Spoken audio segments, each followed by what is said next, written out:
Live, and I've got my iPad next to me, and this is pretty straightforward. If you haven't read the title, I'm going to be reading the entire B movie script.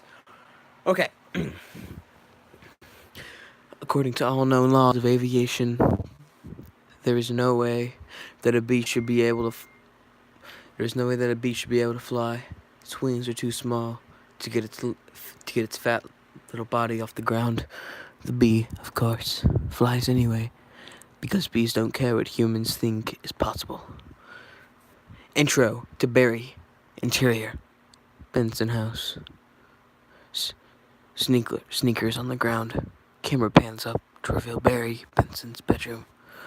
Barry, his hand flipping through different sweaters in his closet. Barry says, yellow, black, yellow, black, yellow, black, yellow, black, yellow, black. Oh, black and yellow. Angle on. Barry, wearing the sweater he picked, looking into the mirror. Barry, yeah, let's shake it up a little. He picks up. He picks the. He picks and puts on some honey into his hair. He squirts some his mouth and gargles. He squirts some into his mouth and gargles. Oh, dang it, I lost my spot. Ugh. Okay, hold on.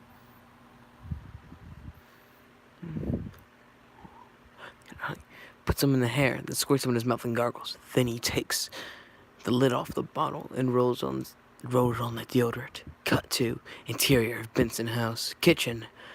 Barry's mother, Janet Benson, yells up at Barry. Janet Benson. Barry, breakfast is ready. Cut to B movie. Interior. Barry's room. Continuous. Barry's mother. No, interior's Barry's room. Breakfast is ready. Cut to B movie. Interior.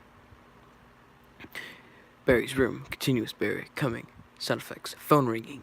Barry's antenna vibrate as they ring like a phone. Barry's hands are wet. He looks up for a towel. Barry.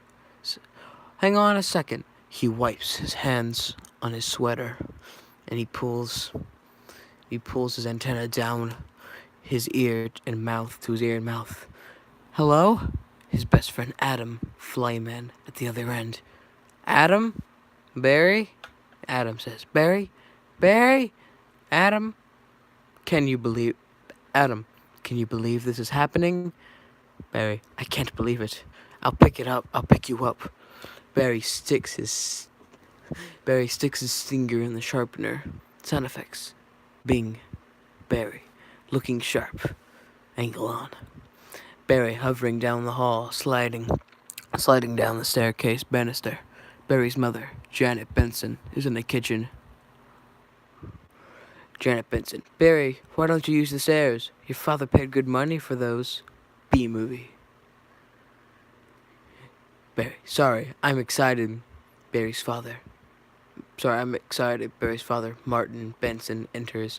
He's reading a newspaper with the headline, Queen gives birth to 1,000 triplets.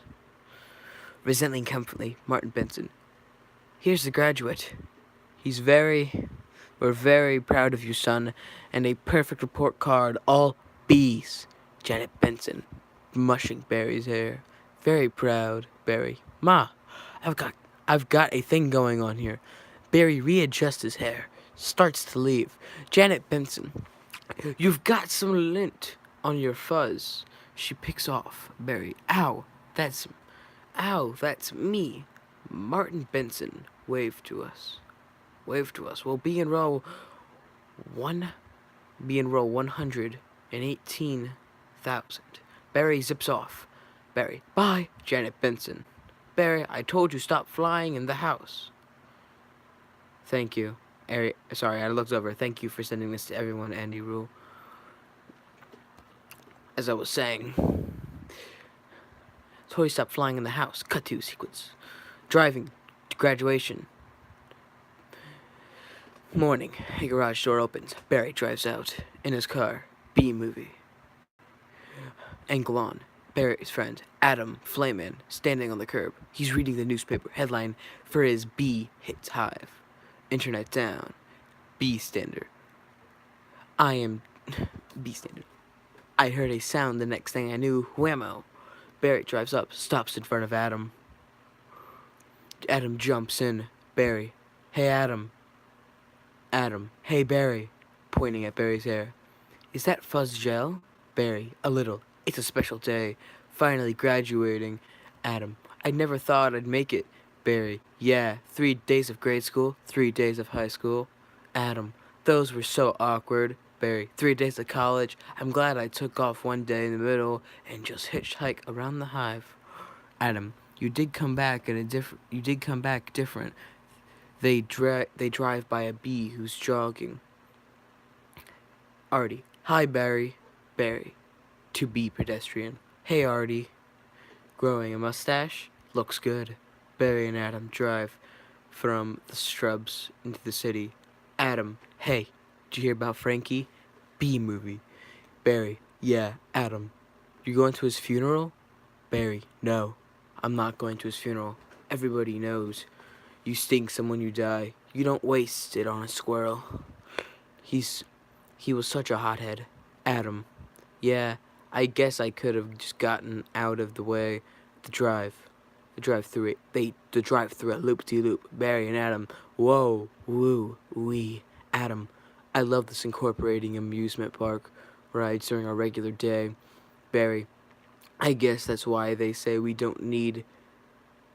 I guess that's why they don't say we need vaccinations. Barry and Adam come to a stop. They exit the car and fly over the crowd to their seats. Barry. Boy, quite a bit of pomp under the circumstances. They land in their seats. Barry. Well, Adam, today we are men. Excuse me. Well, Adam, today we are men. Bee movie. We are Barry B-men. Barry B-men. Adam. Amen. Barry. Hallelujah. Barry hits Adam's forehead. Adam goes into the rapture, and an announcement comes over the PA announcer.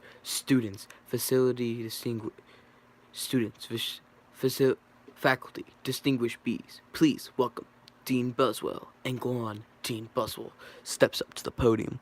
The podium has a sign that reads, Welcome, graduating class of, with a train style flipping numbers after it. Change to 9:15. Buswell. 9:15. He clears his throat and concludes. And that concludes our graduation ceremonies. It begins to career the HoneyX Industries. Barry, Are we going to pick our job today? Adam, I heard it's just orientation. The rows of chairs change in transformer-like mechanical motion to Universal Studios type tour trans. Buswell walks off stage. Barry, whoa, heads up, here we go. Factory female voice. Keep your heads and antennas inside the tram at all times.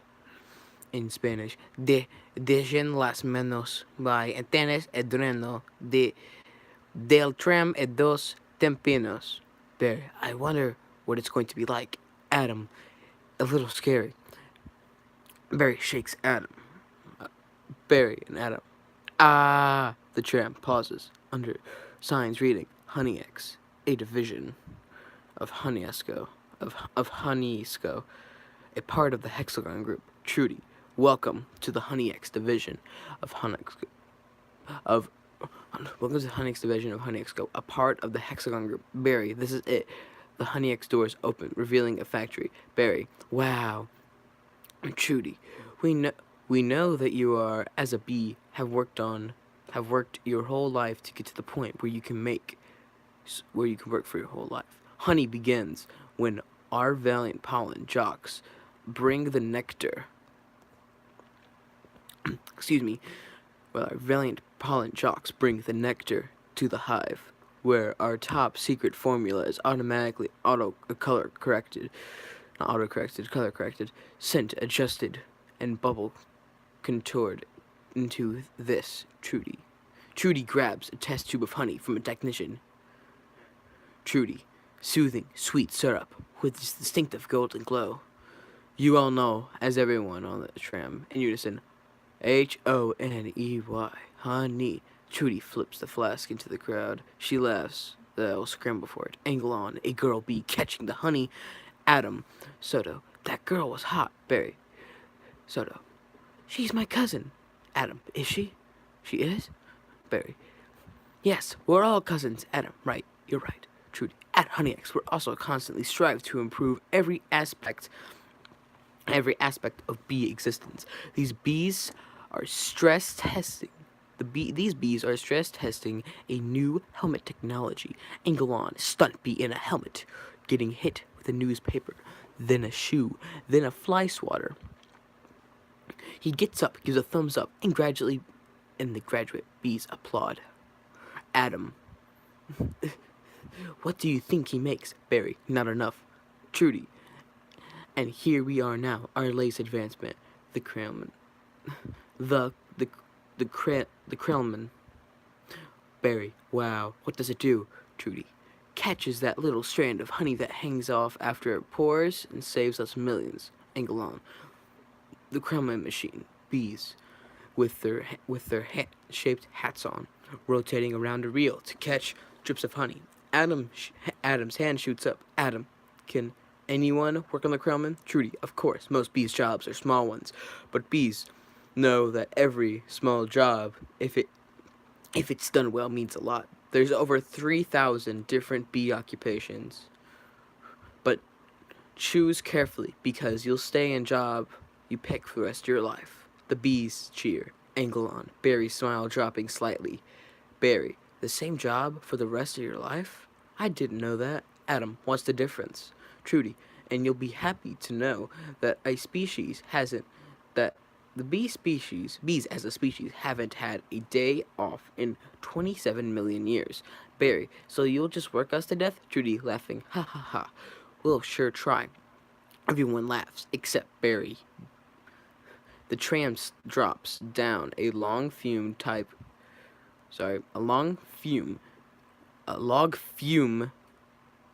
type steep drop. Cameras flash as all the bees throw up their hands. The frame freezes into a snapshot. Barry looks concerned. The tram continues through 2 doors from form dissolve to sequence 5. Walking in the hive. Interior. HoneyX lobby. Angle on. The log fume photo as Barry looks at it. Adam looks at it. Adam, wow, that blew my mind. Barry, annoyed. What's the difference? Adam, how could you say that? One job forever? That is an insane choice you have to make. Adam, well, I'm relieved. Now we only have to make one decision in our life. Barry, but Adam, how could you have said something? How could you have never told us? Adam, Barry, why would you question anything? We're bees. We're the most perfectly functioning society on Earth. They walk by a newspaper stand with a sandwich board reading, "Bees go berserk. Stings 7, then stings 7 self." Angle on, a bee filling his gas tank with honey from a honey pump.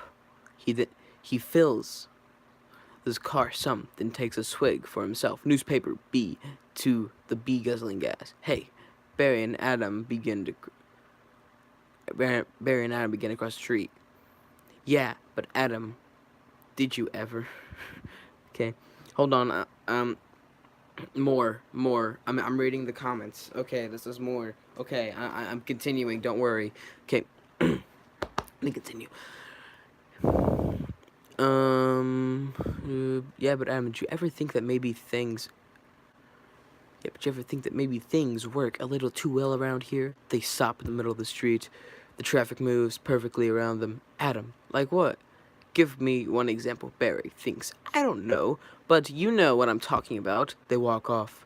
Sequence 4. Meet the Jocks, sound effects, the sound of pollen jocks, pan down from the Honey X statue, J Gate announcer, please clear the gate, Royal Nectar Force on approach, Royal Nectar Force on approach, Barry, wait a second, check it out, hey, those are the pollen jocks, Adam, wow, 4 patrol bees fly, in through the hive's giant gothic entrance.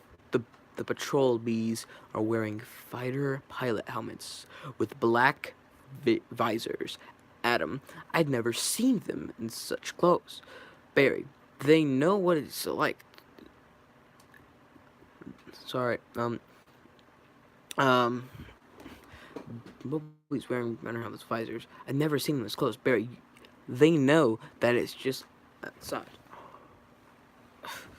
Hold on, this stupid my voice.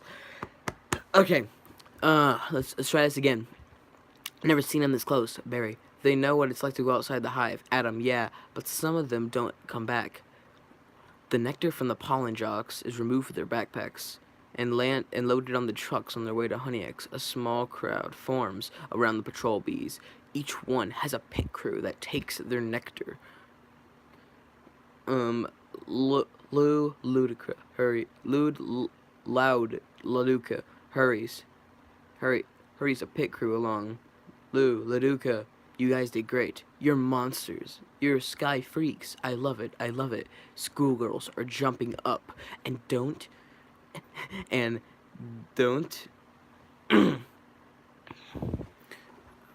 voice. Sorry, my voice is getting really bad. Monsters, sky freaks, love it. Squirrels jumping up and down or squealing nearby. Barry, I wonder if where those guys have been. Adam, I don't know. Barry, their days not planned. Outside the hive, flying, who knows where, doing who knows what. Adam, you can't just decide to be a pollen jock. You have the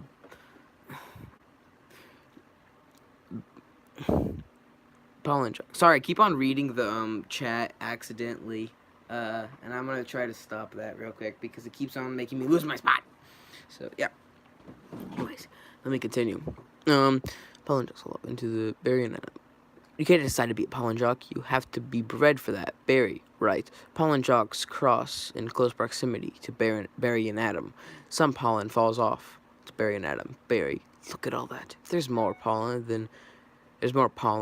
than you and I will ever see in a lifetime. Adam, playing with pollen. It's just a status symbol. I think bees make too big of a deal out of it, Barry. Perhaps, unless you're wearing it, and the ladies see you wearing it. Angle on, 2 girl bees.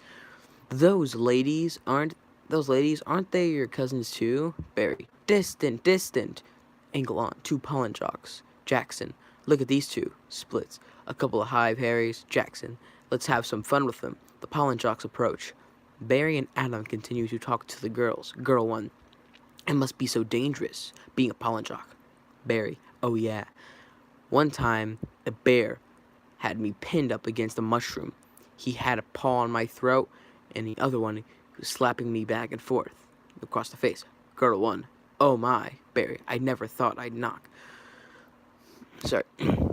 Barry, I never thought I'd knock him out. Girl 2, to Adam. And what were you doing? What were you doing during all this? Adam, obviously, I was trying to alert the authorities. The girl swipes some pollen off Adam with his finger. Barry, I can autograph that if you want. Jackson, little gusty out there today, wasn't it, comrades? Barry, yeah, gusty. Buzz, you know, we're gonna hit that Sunflower patch in about 6 miles from here. Barry, 6 miles, huh? Adam, whispering. Barry, Buzz, it's a puddle jump for us, but maybe you're not up to it. Barry, maybe I am. Adam, whispering louder. You are not. Buzz, we are going. 900 at J Gate. Adam, whoa. Buzz, leaning in on top of Barry. What do you think, Buzzy boy? Are you bee enough? Barry, I might be. It all depends on what 0900 means. Cut to sequence. The balcony. Interior, Benson house balcony. Later, Barry is standing on the balcony, alone, looking out into the city. Martin Benson enters, sneaks up behind Barry, and It gooses him in the ribs. Martin Benson. Honey X. Barry. Oh, Dad, you surprised me. Martin Benson, laughing. Have you decided what you're interested in, son? Barry. Well, there's a lot of choices. Martin Benson. But you only get one. Martin laughs. Barry. Dad, do you ever get bored of doing the same job every day? Martin Benson. Son, let me tell you something about stirring. Making the stirring motion. You grab a stick, and you just move it around, and you stir it around. You get yourself into a rhythm. It's a beautiful thing. Barry. You know, Dad, the more I think about it, maybe the honey field isn't right for me. Martin Benson. And what were you thinking of? What? Making balloon animals? That's a job for a guy. That's a job for a guy with a stinger. That's a bad job for a guy with a stinger. Barry. Well, no.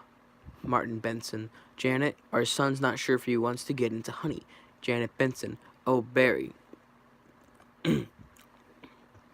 Janet Benson. Oh, dang it. Janet Benson. Barry, you're funny. You're not going into honey. Our son, the stirrer, Janet Benson. You're not going to be a stirrer? Barry, no one's listening to me. Martin Benson, wait until you see the sticks I have for you. Barry, I can say anything I want right now. I'm going to get an ant tattoo. Janet Benson, let's find some fresh honey and celebrate. Barry, maybe I'll pierce my thorax. Martin Benson, toasting to honey. Barry, shave my antenna. Janet Benson, to honey. Barry, shack up with a grasshopper. Get a gold tooth and start calling everybody dog.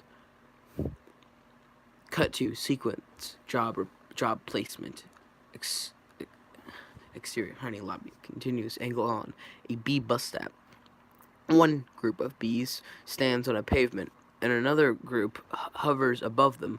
A double-decker bus pulls up. The hovering bees on the top level, and the standing bees on the bottom. Barry and Adam pull up outside of Honey X. Adam, I can't believe we're starting our job today. Barry, we're starting our job today. Barry, today's the day. Adam jumps out of the car. Adam, come on.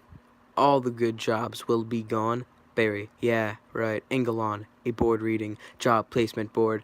Buswell, the bee processor is at the counter. Another bee applicant study. Sandy Shrimpkin is exciting. Sandy Shrimpkin, is it available? Buswell, hang on. He looks at the changing numbers on the board. 2 left, and one of them is yours. Congratulations, son. Congratulations, son. Step aside, please. B movie. Sorry, I didn't mean to read that. Please. Sandy Shrimpkin. Yeah, Adam, to Sandy, leaving. What did you get, Sandy Shrimpkin? Picking the crud out of... That is stellar, Adam. Wow. Buswell. To Adam and Barry. Couple of newbies. Adam. Yes. Sir. Our first day, and we are ready. Buswell. Well, step up and make your choice. Angle on a chart listing different sectors of Honey X. Heating, cooling, physiology, Krellman, pollen, pollen counting, stunt bee, pouring, stirrer, humming, regulating, front desk, hair removal, and inspector. Number 7, chief, lint coordinator. Inspector number 7, chief, lint coordinator, stripes, supervisor, antenna ball polisher, mite wrangler, swatting counselor, wax monkey, wing brusher, hive keeper, restroom attendant. Adam to Barry. You want to go first, Barry? No, you go. Adam. Oh my, what's available? Buswell. Restroom attendant is always open, and not for the reason you think. Adam. Any chance of getting to the Krellman, sir? Buswell. Sure, you're on. He plops the Krellman hat onto Adam's head. Angle on. The job board. The columns read occupation, positions available, and status. The middle column has numbers at the right column and job openings flipping between open, pending, and closed. Buzzwell. Oh, I'm sorry. The Krellman has just closed out. Adam. Oh, he takes the hat off Adam. Buzzwell. Wax monkeys are always open. The Krellman goes from closed to open. Buzzwell. And the Krellman just opened up again. Adam. What happened? Buzzwell. Whenever a bee dies, that's an opening, pointing to the board. You see that? He's dead. Dead. Another one. Dead. Deadly. Deadified. Two more dead. Dead from the neck up. Dead from the neck down. But that's life. Angle on. Barry's disturbed impression. Adam. Feeling pressure to decide. Oh, this is so hard. Heating, cooling, stumpy, pourer, stir, humming, inspector number 7, link coordinator, stride, supervisor, antenna, ball, polisher, mite, wrangler, Barry, what do you think? I should, Barry? Sequence, Lodica, speech text. Sorry if I pronounce these names wrong. Anyways, Gate, same times. Splits, Jackson, Buzz, Lau, Blue, and 2 other bees are going through the final pre-flight checks. Barry enters, Lodica. Alright, we've got the sunflower patch in quadrant 9, German window box on Sutton Place. Barry's antenna rings like a phone. Adam, what happened to you? Where are you? Barry whispers throughout. Barry, I'm going out. Adam, out? Out where? Barry, out there. Adam, oh no. Barry, I have to go there. I have to go before I go to work for the rest of my life. Adam, you're going to die. You're crazy. Hello? Barry, oh, another call coming in. Adam, you're Barry hangs up. Angle on. Lodica. If anyone's feeling brave, there's a Korean deli on 83rd that gets the red roses today. Barry. Hey guys. Buzz. Well, look at that. Splits, isn't that the kid we saw yesterday? Lou. To Barry. Hold on. Hold it, son. Flight decks restricted. Jackson. It's okay, Lou. We're going to take him up. Splits and Jackson chuckle. Lou. Really?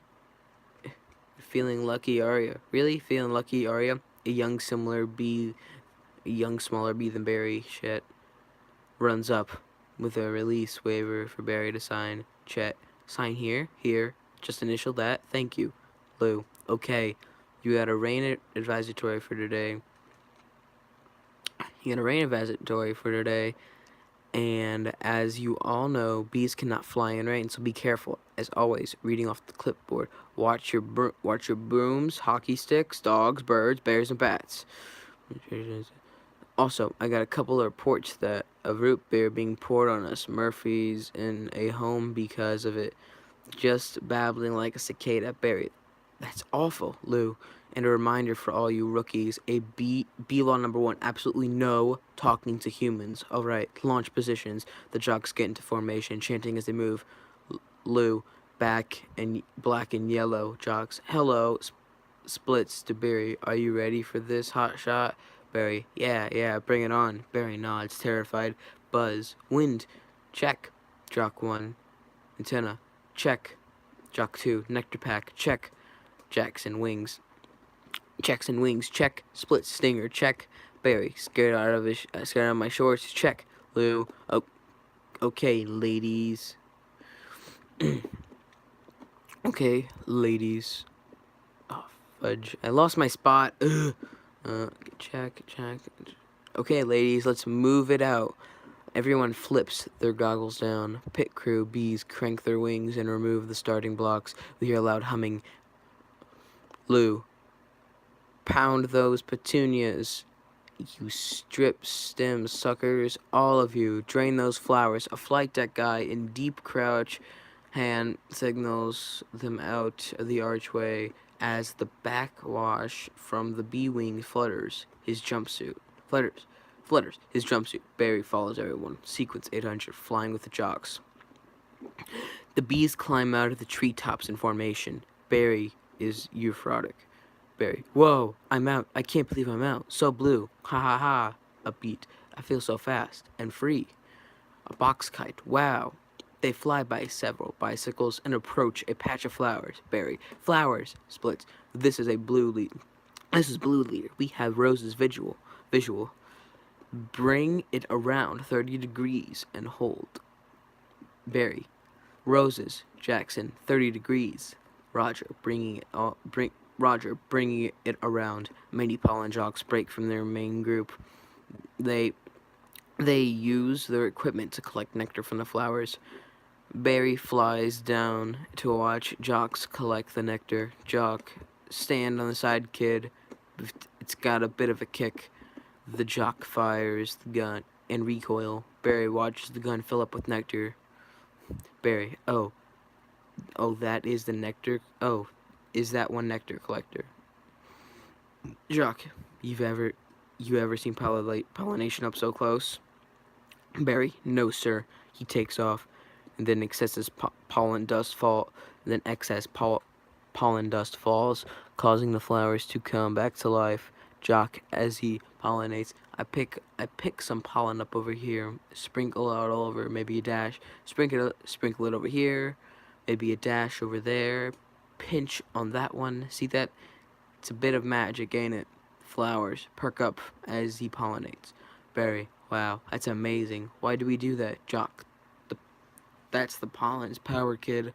More pollen power, more pollen, more flowers, more nectar, more honey for us. Barry, cool. The jock winks at Barry. Barry rejoins the other jocks in the sky. They swoop over a pond, kissing the surface. We can see the image reflect on the water. They're really moving. But don't we...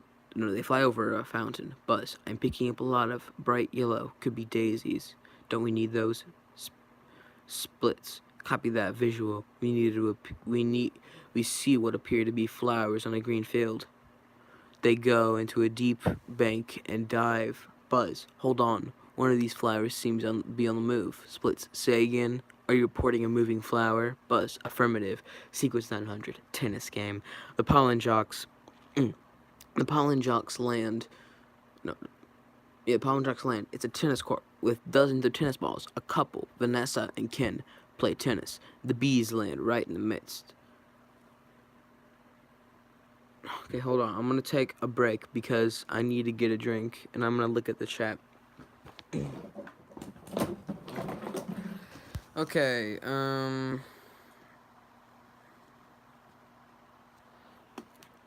so I'm gonna take a little break to drink because I am thirsty. So yeah, we are about 1/4 of the way. Ooh. Ooh. Feels really good. Okay. I'm gonna get a little bit more comfortable because I'm in a very uncomfortable spot. And then I'm gonna start again. Okay. Here we go.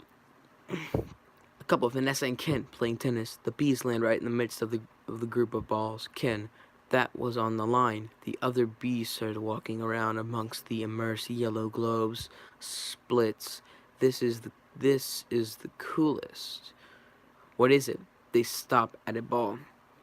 They stop at a ball on a white line and look up at it. Jackson, I don't know, but I'm loving this color. Splits, smelling tennis balls. Smells good. Not like a flower, but I like it.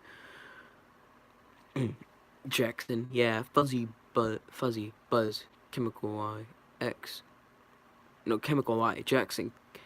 Careful, guys. It's a little grabby. Barry lands on the ball and collapses. Barry, oh my sweet lord of bees. Jackson, hey, Candy Brain, get out of here. Barry attempts to pull his legs off, but they stick. Barry, problem. A tennis shoe and a hand enter frame. Then it picks up the ball with Barry underneath it. Barry, guys, Buzz.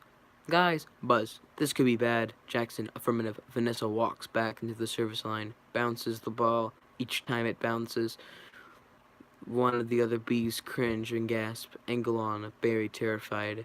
Pure dumb luck. He's not getting squished. Barry, with each bounce. Very close. Gonna hurt Mama's little boy. Splits. You're on your way out of position, rookie. Angle on. Vanessa serving. We see Barry and the ball against the racket, and the string, as she strings it back. She tosses the ball into the air. Barry's eyes widen. The ball is struck, and rally is on. Ken coming in at you like a missile. Ken hits the ball back. Barry feels the G-force. Engelon, the Poland jocks, watching Barry pass them in slow motion. Barry, in slow motion. Help me, Jackson. You know, I don't think these are flowers. Splits. Should we tell him? Jackson, I think he knows. Barry, what is this? Vanessa hits a high arcing lob. It's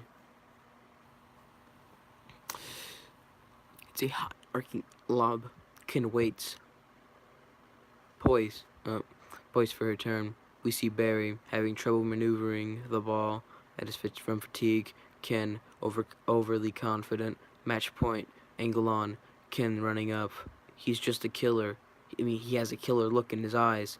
He's going to hit the ultimate overhead smash. Ken, you can't just start packing up, honey, because I believe you're about to eat it. Angle on. Poland jocks. Jackson, ahem.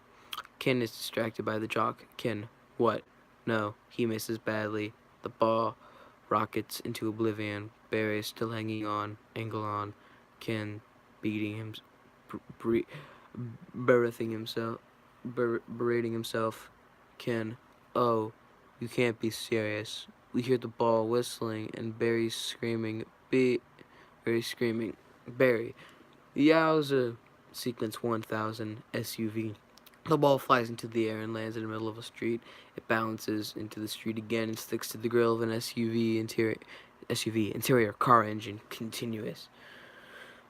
Continuing Barry's POV. The grill of the SUV sucks him up, tumbles him through a black tunnel, whirling veins and pistons. Barry, Barry gets chilled by the AC systems. He's a frozen grasshopper. Barry, ew, gross. Cut to interior car. Continuous. The car is packed with a typical suburban family. Mother, father, 8-year-old boy, little girl.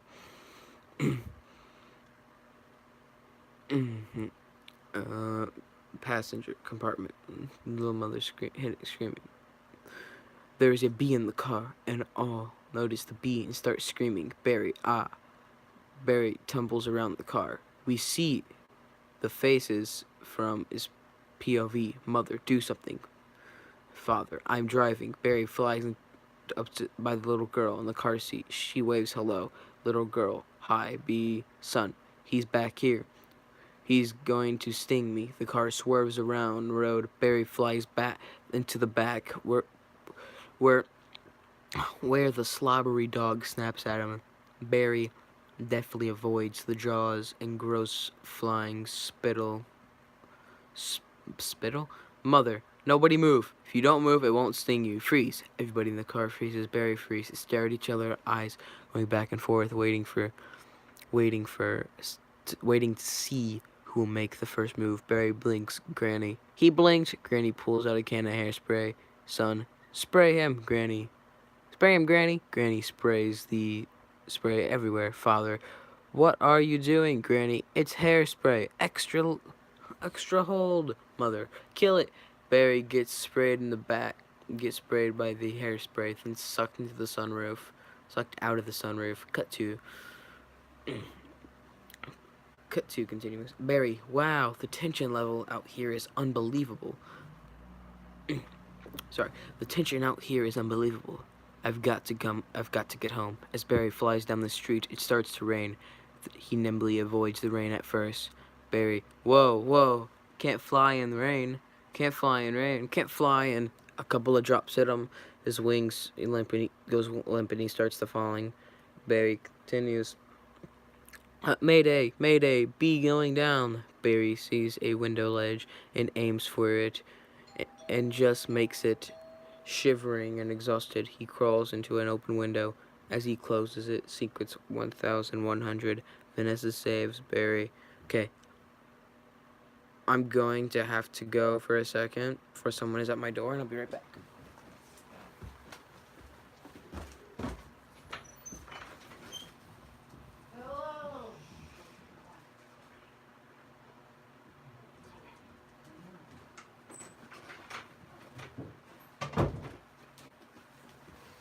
Okay, I'm back.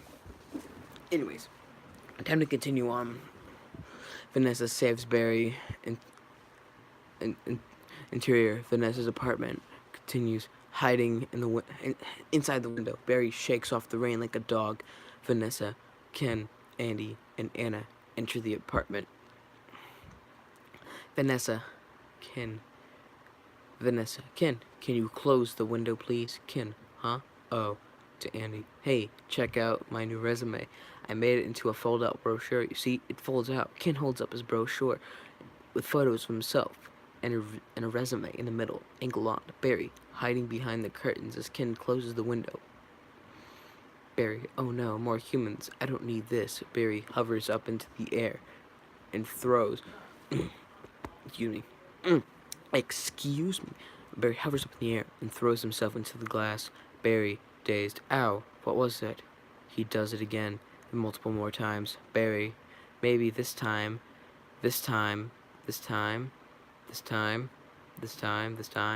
Barry jumps into the drapes. Barry. Barry, out of breath. Drapes. Then, that is diabolical. Ken is fantastic. It's fantastic. It's got all of my special skills, even my top 10 favorite movies. Andy, what's number 1? Star Wars? Ken, I don't go for that. Make Star Wars noises, kind of stuff. Angle on. Barry, no wonder we're not supposed to talk to them. They're out of their minds. Ken, when I walk out of a job interview, they're flabbergasted. They're flabbergasted. They can't believe the things I say. Barry looks around and sees light bulb fixture in the middle of the ceiling. Oh, there's the sun. Maybe that's a way out.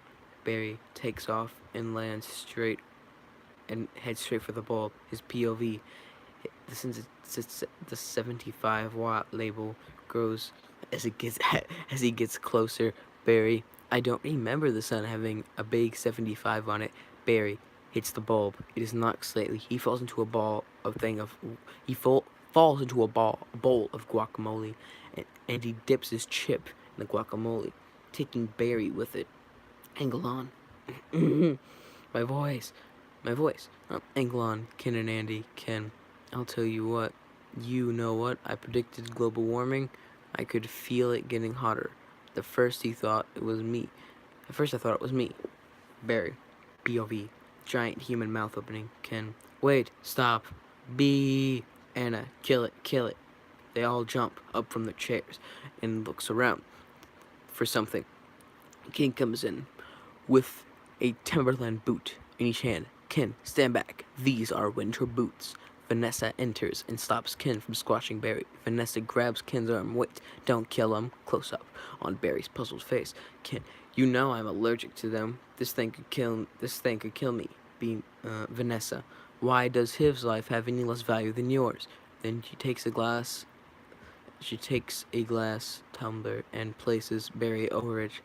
Then, why does his life have any less value than mine? Is that your statement? Vanessa, I'm just saying, all life has value. You don't know what he's capable of feeling. Barry looks up through the glass and watches this conversation astounded. Vanessa rips Ken's resume in half and slides it under the glass. Ken, wistful. His brochure. There's a moment of eye contact as she carries Barry to the window. She opens it and sets him free. Vanessa, there you go, little guy. Ken, I'm not scared of them, but you know, it's an allergic thing. Andy, hey, why don't you put that on your resume brochure? Ken, it's not funny. My whole face could puff off. Andy, make it one of your special skills. Ken, you know, knocking someone out is also a special skill. Cut to. Continues. Barry stares over the window frame. He can't believe what just happened. It's still raining. Dissolve. To sequence 1200. Barry speaks. Exterior window seal. Later, Barry is staring through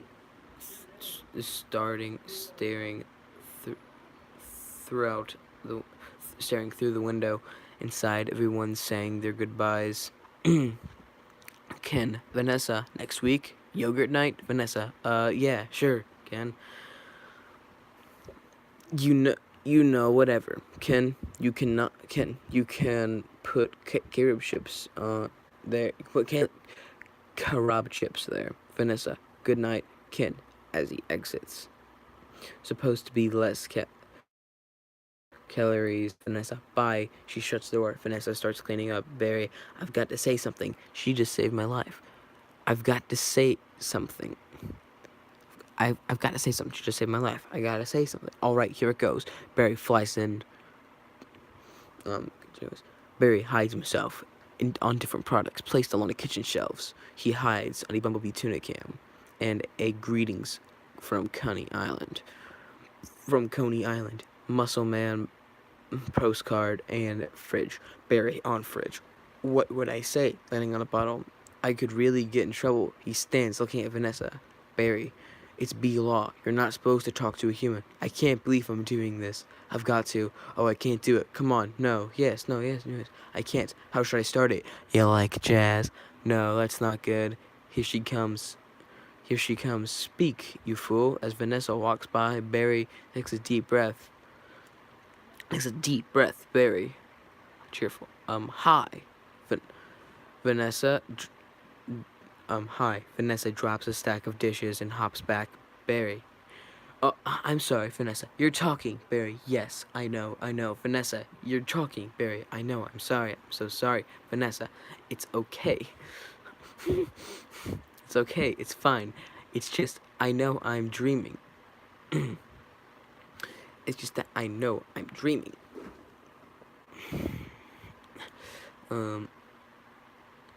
Well, I don't recall going to bed.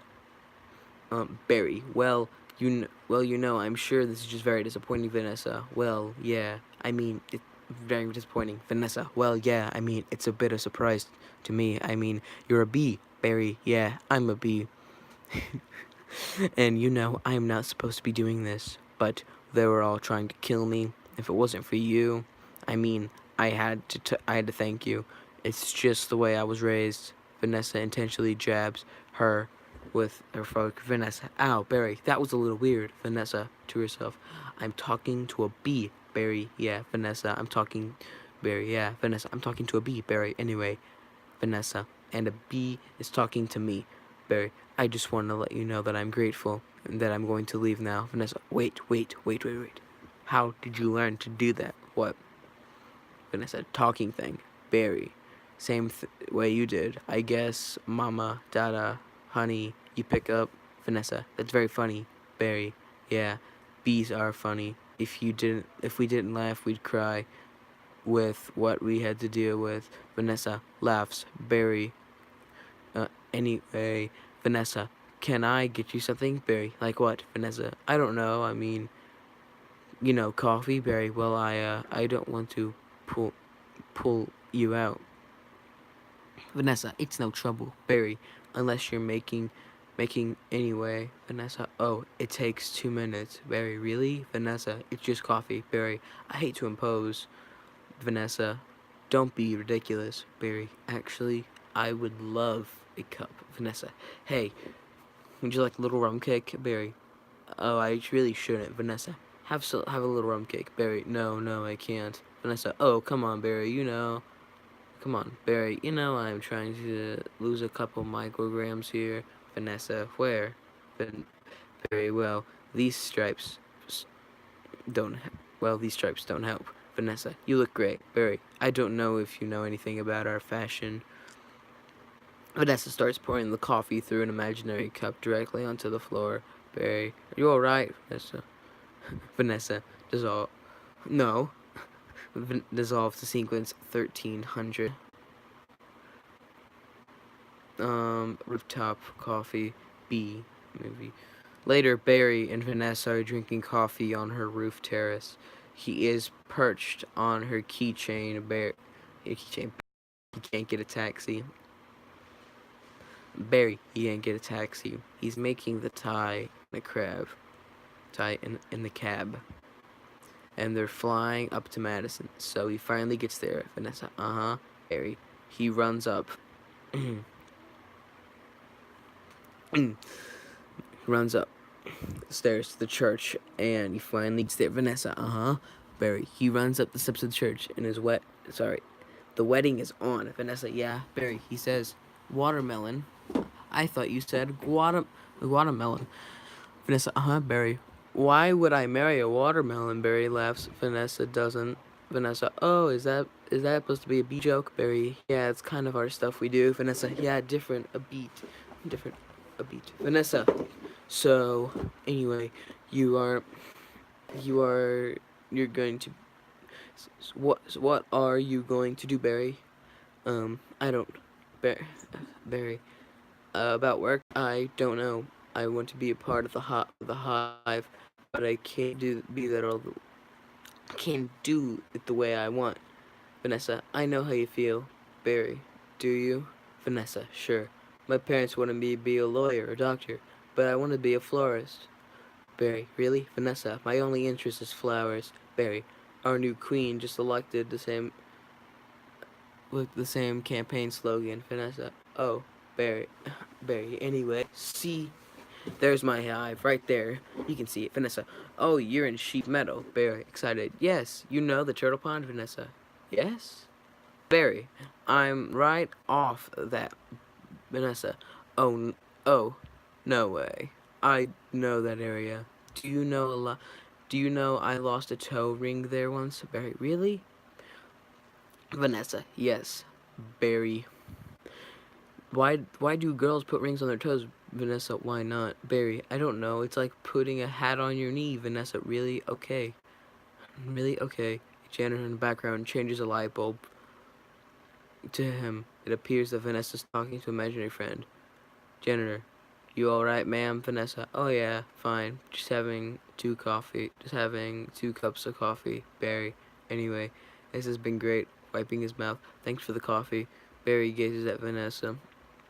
Vanessa, oh yeah, no trouble. Barry, sorry, I couldn't finish it.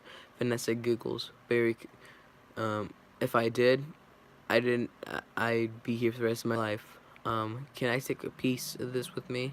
Vanessa, sure. Here, have some crumb. She takes a crumb from the plate and hands it to Barry. Barry, a little dreamy. Oh, thanks. Vanessa, yeah. There is an awkward pause. Barry, alright, well then, I guess I'll see you around, or not, or Vanessa. Okay, Barry, and thank you very much again before. Vanessa, oh that? Barry, yeah. Vanessa, oh, that was nothing. Barry, well, not nothing. But anyway, Vanessa extends her hand and shakes Barry's gingerly. The janitor watches. The light bulb shorts. The janitor falls. Cut to sequence 1400 Honey X interior Honey X building. Next day in Golan, a test B wearing a parachute is in a wind tunnel hovering through increasingly heavy wind. Signs under a flashing light read test in progress and a hurricane test survival. Test in progress. Hurricane test survival. Two Bs in lab coats are observing behind glass. B movie. No, dang it. This could lab coat B1. This can't possibly work. Lab coat B2. Well, he's all set to go. We might as well try it. Into the mic. Okay, Dave, pull the chute. The test B opens the parachute. Is instantly blown against the rear wall. Adam and Barry enter. Adam, sounds amazing. Barry, oh, it was amazing. It was the scariest, happiest moment of my life. Adam, humans, I can't believe you were with humans. Giant, scary things. What were they like, Barry? Huge and crazy. They talk crazy. They eat crazy things. They eat crazy, giant things. They drive around real crazy. Adam, do they try to kill you, like, on TV? Barry, hold on, I have to adjust something because it's falling off. Anyways, Barry. Do they try to kill you like on TV? Barry, some of them, but some of them don't. Adam, how'd you get back? Barry, Poodle. Adam, look, you did it, and I'm glad. You saw whatever you wanted to see. everyone to see out there, and you had your experience. Now you're back and you can pick up your job to be normal. Angle on. Labby is examining a candy corn through a microscope. Barry, well, Adam. Barry, well, Adam, well, Barry, well, I met someone. Barry, you met someone? Was she bee-ish? Barry, Adam, not a wasp? Your parents will kill you. Barry, no, not a wasp. Barry, spider? Barry, you know I'm not attracted to the spiders. I know that I know to everyone else's it's like the hottest thing with 8 legs and all. I can't get by that. Barry makes a spider face. Adam, so who is she? Barry, she's a human. Adam, oh no, that didn't happen. You didn't do that. It's B law. You wouldn't break a B law. Barry, her name's Vanessa. B movie. Fudge. Sorry. There's a thing after every once in a while. It just has B movie, and I don't like it because I accidentally read it sometimes. Adam. Oh boy, Barry. She's so nice. She's a florist. Adam. Oh no. You're dating a human florist, Barry. We're not dating. Adam. You're flying outside the hive. You're talking with humans, beings that attacked our homes with power washers and M80s. That's 1/8 of a stick of dynamite. Barry. She saved my life, and she understands me. Adam, this is over. Barry pulls out the crumb. Barry eats it. Barry stuffs the crumb into Adam's face. Barry stuffs the crumb into Adam's face. No, Barry says, eat this. Barry stuffs the crumb into Adam's face. Adam, this is not over. What was that? Barry, they call it a crumb. Adam, it was so that was so stinging stripy, Barry, and it's not even what they eat. That just falls off what they eat. Do you know what a Cinnabon is? Adam, no. Adam, no. It's Barry. It's bread. Adam, come in here. Barry and cinnamon. Adam, be quiet. Barry and frosting. They heat it up. Adam, sit down. Interior. Adam's office. Continuing. Barry, really hot. Adam, listen to me. We are not them. We are us. There's us, and there's them. Barry. There's them, Barry. Yes, but who can deny the heart that is yearning? Barry rolls in his chair down the corridor. Adam, there's no yearning. Stop yearning. Listen to me. You have to start thinking B, my friend. Another B joins in the cube. Another B joins, and another B. Thinking B. Wider shot as the third bee enters, popping up over the cubicle wall. Third bee, thinking bee. Even wider shot as all the bees join in. Other bees, thinking bee. Cut to sequence 1500. Poolside nagging. External backyard parents' house. Day. Barry sits on a raft in a hexagon pool. Legs dangling off into the water. Legs dangling off into the water. Janet Benson and Martin Benson stand over him wearing big 60s sunglasses and cabana type outfits. The sun shines brightly behind their heads. Janet Benson, there he is. He's in the pool. Martin Benson, you know what your problem is, Barry? I've got to start thinking B. Martin Benson, Barry, how much longer does it go on? It's been 3 days. I don't understand why you're not working, Barry. Well, I've got a big life decisions. I'm thinking about. Martin Benson. What life? You have no life. You have no job. You're barely a bee. Barry throws back his hands to the air. Barry, ugh. Janet Benson, would it kill you to make a little honey? Barry rolls over a raft and sinks to the bottom of the pool. We hear his parents' muffled voices coming from above the surface. Janet Benson, muffled. Barry, come out from under there. Your father's talking to you. Martin, would you talk to him? Martin Benson. Barry, I'm talking to you. Dissolve to. External picnic area. Day music. Sugar by the Archies. Barry and Vanessa are having a picnic. A mosquito lands on Vanessa's leg. She swats it violently. Barry's head whips out. whips around, aghast. They stare at each other awkwardly and are frozen. It froze for a moment and burst into hysterical laughter. Vanessa gets up. Vanessa, you coming? Vanessa, got it. No, I mean Barry, got everything? Vanessa, all set. Vanessa gets gets in a one-man ultralight plane with a black and yellow paint scheme. She puts on her helmet. Barry, you go ahead. I'll catch up. Vanessa, come hither, wink. Don't be long. The ultralight takes off. Barry catches up. They fly side by side. Vanessa, watch this. Vanessa does a loop and flies right into the side of a mountain, bursting into a huge ball of flames. Barry yelling, extinguish. Vanessa! Extinguish. External. Barry's parents' house continues. Engelon. Barry's face bursting through the surface pool, gasping for air, eyes open in horror. Marty Benson, we're still here, Barry. Janet Benson, I told you not to yell at him. He doesn't respond to you when you're yelling at him. Martin Benson, then why are you yelling at me? Janet Benson, because you don't listen. Martin Benson, I'm not listening to this. Barry is toweling off and putting on his sweater. Barry, sorry, Mom, I've got to go. Janet Benson, where are you going? Barry, nowhere. I'm meeting up with a friend. Barry jumps off the balcony and exits. Janet Benson calling after him. A girl, is this calling after him. A girl, is this why you can't decide? Barry, bye. Janet Benson. I just hope she's B-ish. Cut to supermarket. Streetwalk. Supermarket. External. Vanessa's floor shop. Today, Vanessa flips the sign to say, sorry we missed you, and locks the door. Engelon, a poster on Vanessa's door on the tournament of roses and parade in Pasadena.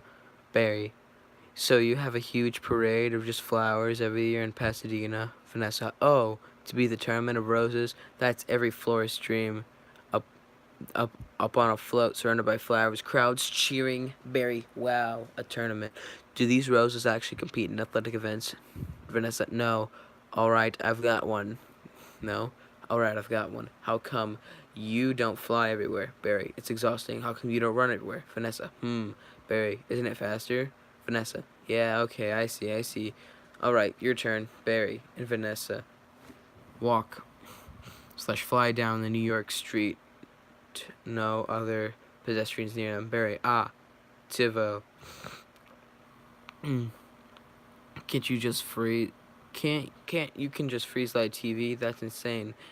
You can just freeze live TV. That's insane. Vanessa, what? You don't have anything like that, Barry? No, we have Hivo, but it's a disease, a horrible disease. Vanessa, oh my! They turn the corner into a busier avenue, and people start to swat Barry. Man, dumb bees. Vanessa, you must want to you just want to sting all those jerks. Barry, not really.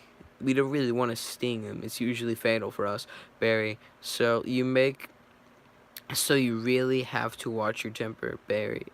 I mean, they enter a supermarket. Cut to interior supermarket. Oh yeah, very careful. You kick a wall. Take the wall with an angry letter to throw at it. You work through like some emotion, anger, jealousy, under his breath, lust.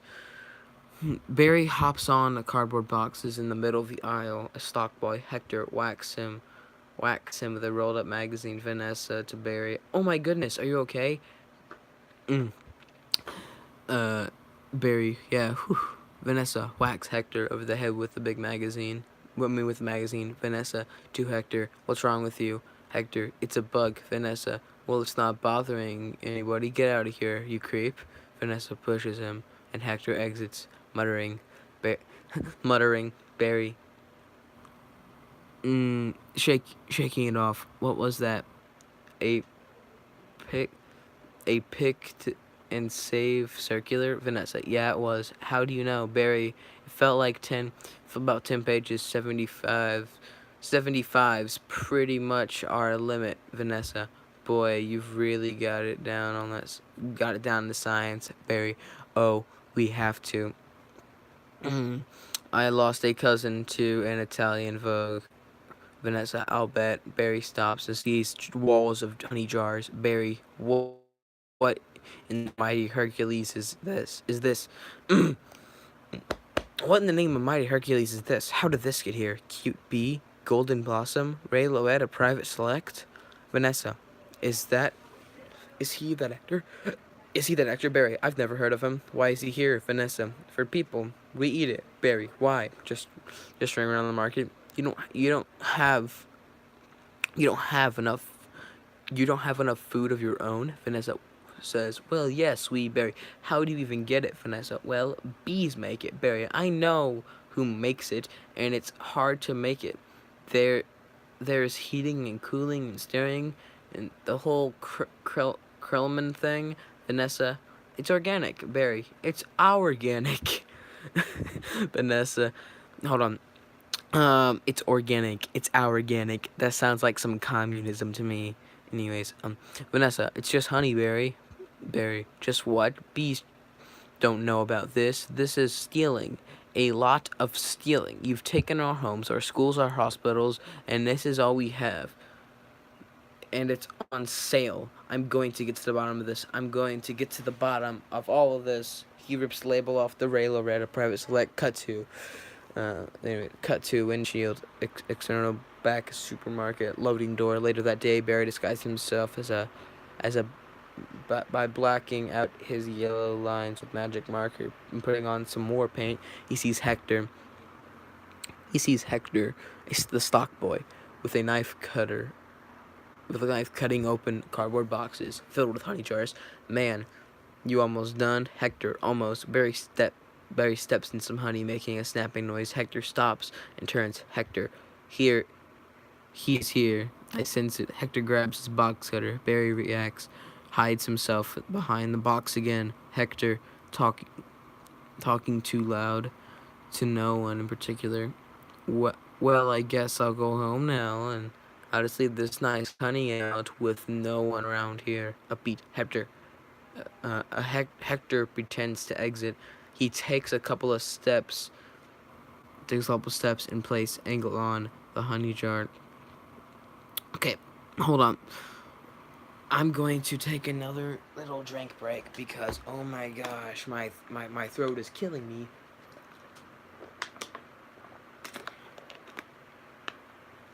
me. Okay, where was I? Okay, here we go. Hector pretends to exit. He takes a couple of steps in place, angle on the honey jar. Barry steps out into a moody spotlight. Barry, you're busted, box boy. Hector, aha, I knew I heard something.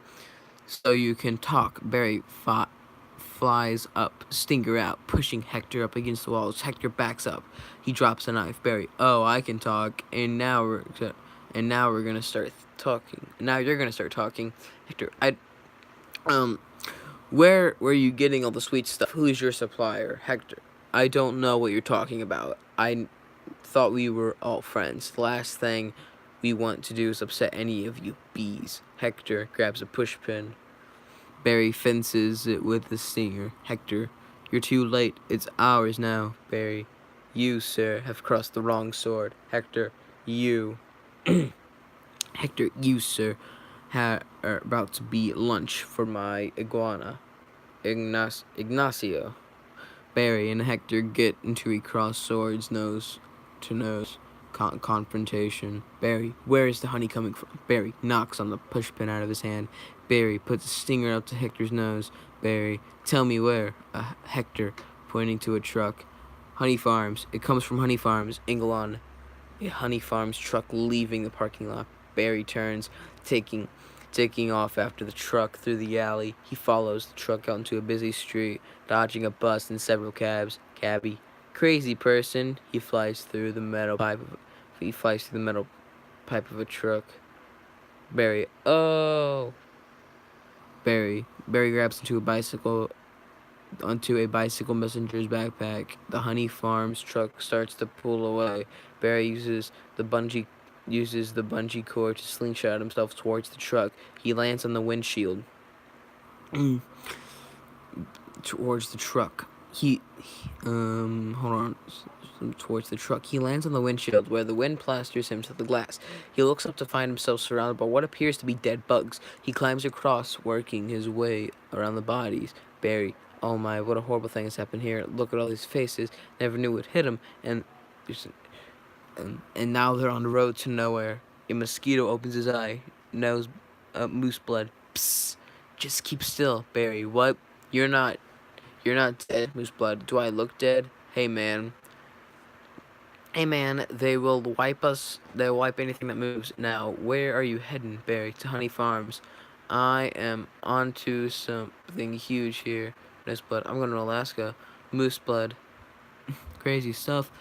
Blows your head off. I'm going to Taekwondo, Barry. To fly. Barry, to fly. What about you, Moose Blood? He's really dead. Barry. Alright, the wiper comes towards them. Beam move. No, Moose Blood. Uh-oh, Barry, what is it, Moose Blood? Oh no, it's the wiper. Hold on, I just found a comment. Jaden, do you like to read? Yes, but even though I'm not good at it. Barry, what is that, Moose Blood? Oh no, it's a wiper. Triple blade. Barry, triple blade, Moose Blood. Jump on. It's your only chance. They hang on as the wiper goes back and forth. Moose Blood. yelling to the truck through the glass. Why does everything have to be so doggone clean? How much do you people need to see? Open your eyes, stick your head out the window, cut to interior truck, cab, sound effects radio voice for the NPR News in Washington. I'm Carl Casal. External truck windshield, Moose Blood. Please, but don't kill no more bugs. The mosquito is flung off the wiper. Moose Blood. Barry. Moose Blood guy. Barry slides towards the end of the wiper and is thrown off and catches the metal aerial that hangs on for dear life. Barry looks across and sees a cricket on the other side of the vehicle in the same predicament. They look around at each other and scream in unison. Barry and Cricket. Ah! Another bug grabs onto the aerial and screams as well. Interior truck cab. The same time driver you hear. Interior truck cab. Same time driver. You hear something? Truck passenger. Like what? Like Tiny screaming. Trucker passenger. Turn off the radio. The driver reaches down and presses a button, lowering the aerial. External. Truck windshield. Same time. Bear and the other bug. Do a choose up or bottom. Do a choose up to the bottom. Barry wins. Barry, aha. Then he finally has to let go and thrown into the truck horn. Atop the cab, Moose Blood is inside nose. Moose Blood. Hey, what's up, B-boy? Barry. Hey, Blood. Dissolve to interior truck horn. Excuse me. Dissolve to interior truck horn. Later, Barry. And it was just an endless row of honey jars as far as the eye could see. Moose Blood. Wow. Barry, I'm just assuming wherever this honey truck goes, that we're getting to it. I mean, the honey's ours. Moose Blood. Bees hang tight, Barry. Well, we're all jammed in there. It's a close community, Moose Blood. Not us, man. We're on our own. Every mosquito's on its own. Barry, but what if you get in trouble, Moose Blood? Trouble? You're a mosquito. You're in trouble. Nobody likes us. They're just... Nobody likes us. They're just trying... People all smacking. They do this all smacking. People see a mosquito smack. Barry. At least you're out on the world. You meet a lot of girls. Moose Blood. Mosquito girls try to trade up to get with a moth. Dragonfly. Mosquito girl don't want no mosquito. A blood mobile pulls up alongside Moose Blood. Whoa, you gotta be kidding. Mooseblood's about to leave the building. So long, B. Mooseblood exits the horn and jumps to the blood mobile. Mooseblood. Hey guys, I knew you'd catch up down here. Did any of you bring Did you bring your crazy straws? Cut to sequence 1900 via Perry. Exit Perry. Later, Barry sees a sign, Honey Farms. The truck comes to a stop. Sound effects. The Honey Farms truck, the layers are torn. Barry flies out, lands on the hood, angle on two beekeepers. Freddie and Elmo walk around. Freddie and Elmo walk around to the back of the gift shop. Barry follows them and lands on the nearby tree. Freddie. Then we go and then we throw in some jars, slap a label on it, and it's pretty much pure profit. Barry, what is this place? Elmo, B's got a brain the size of a pinhead. Not Eddie. Freddie, they are pinheads. They both laugh. Angle on. Barry acting. They arrive back at the shop where one of them opens a smoker box. Freddie, hey, check out the new smoker. Elmo, oh sweet, and that's the one we want. Freddie, Thomas 3000. Barry, smoker. Freddie, 90 puffs a minute, semi-automatic, twice the nicotine, all the tar. They laugh again, nefariously. Freddie, a couple of breaths of this, and it knocks them right out. And they make the honey we use to make money. They make the honey we use to make money. Barry climbs up next to Freddy's hat. They're climbing. He climbs up to the brim and looks over the edge. He sees the Aperi boxes as Freddy smokes them. Barry, my voice, it's going so fast. My voice is going so fast. Okay. Anyways, Howard, Fred turns around. Barry jumps up, seeing a Aperi box, and into an apartment. Howard and Fran are just coming up from the smoking. Barry, what's going on? Are you okay? Howard, yeah, it doesn't last too long. He coughs a few times. Barry, how did you two get here? Do you know that you're in a fake hive with fake walls? Howard points to a picture. Our queen was moved here. We had no choice. Barry, looking at the picture on the wall. This is your queen. It's a man in woman's clothes. That's a drag queen. The other wall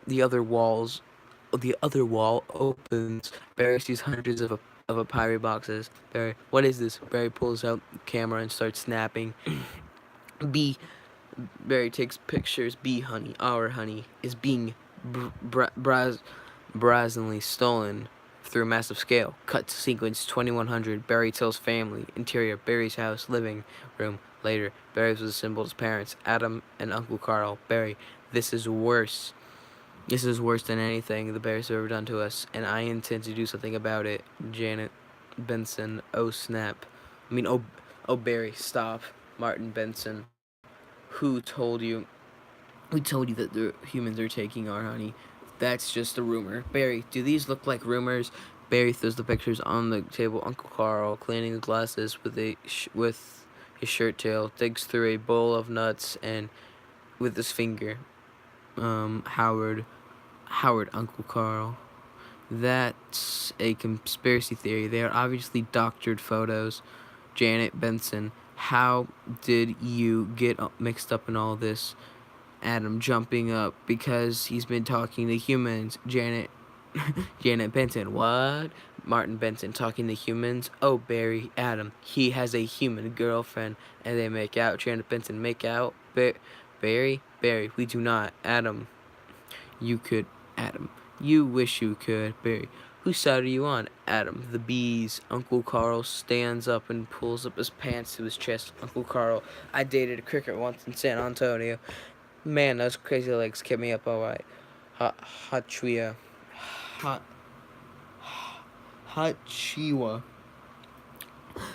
Janet Benson, Barry, this is what you want to do with your life. I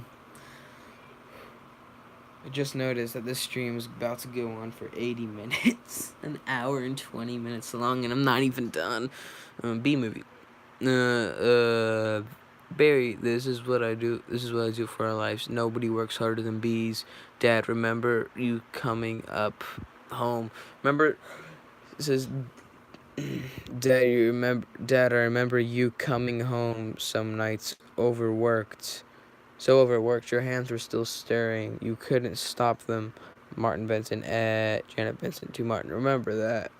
I remember that, Barry. What right do they have to our hardened honey?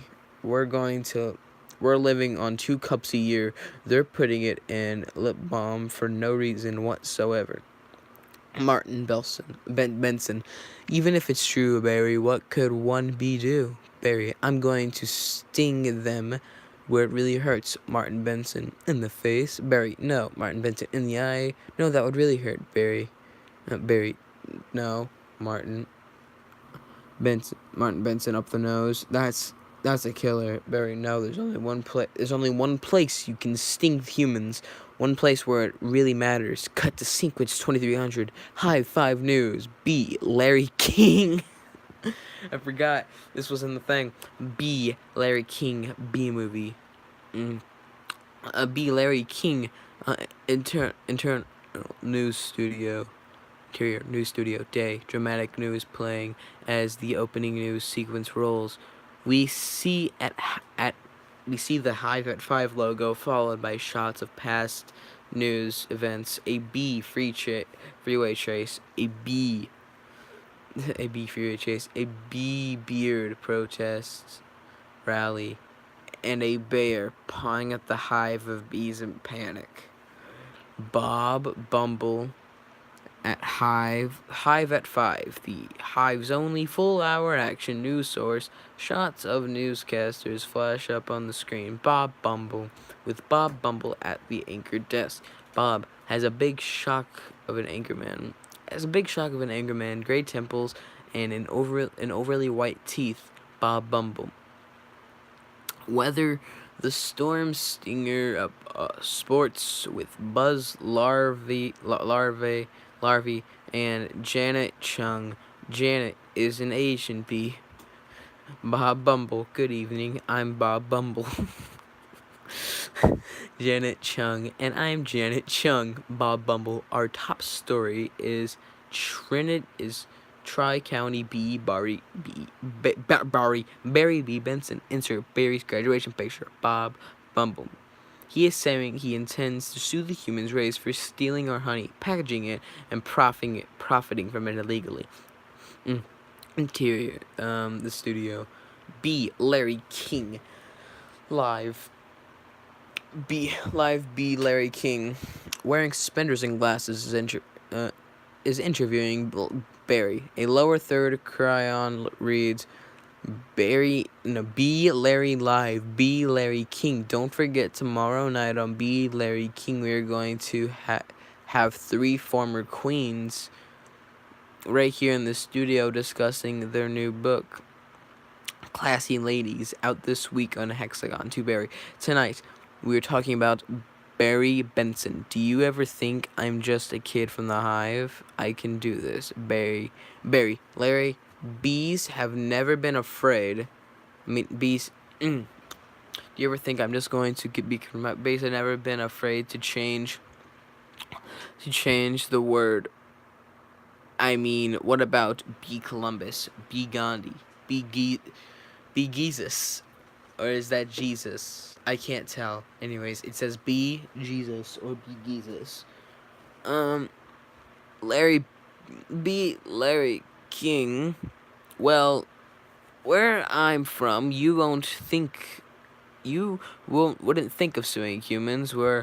We were thinking more like stickball, candy stores. Barry, how old are you? B. Larry King. I want you to know that the entire bee community is supporting you in your case, which is certain to be a trial of bee century. Barry, thank you.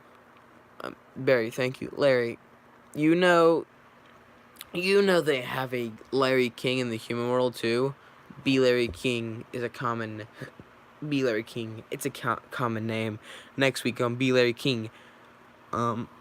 No, I mean, he looks like you, and he has a show with suspenders and different colored dots behind him. B. Larry King. Next week on B. Larry King and Barry Old Guy Glasses. And there's quotes all along the bottom, fr all along the bottom from the guests you're watching, and even when you, even that you just, and even though you just heard of them, B. Larry King. Bear Week next week. They're scary, they're hairy, and and they're here live. B. Larry King exits. Barry always leans forward to the word, pointing shoulders, squinty eyes, lights go out, very Jewish, very Jewish. Cut to sequence 2400, flower shop, interior, Vanessa's flower shop. Night stacks of law books are piled up, legal forms, etc. Vanessa is talking with Ken in the other room. Ken, look, in tennis you attack at the point of weakness, Vanessa.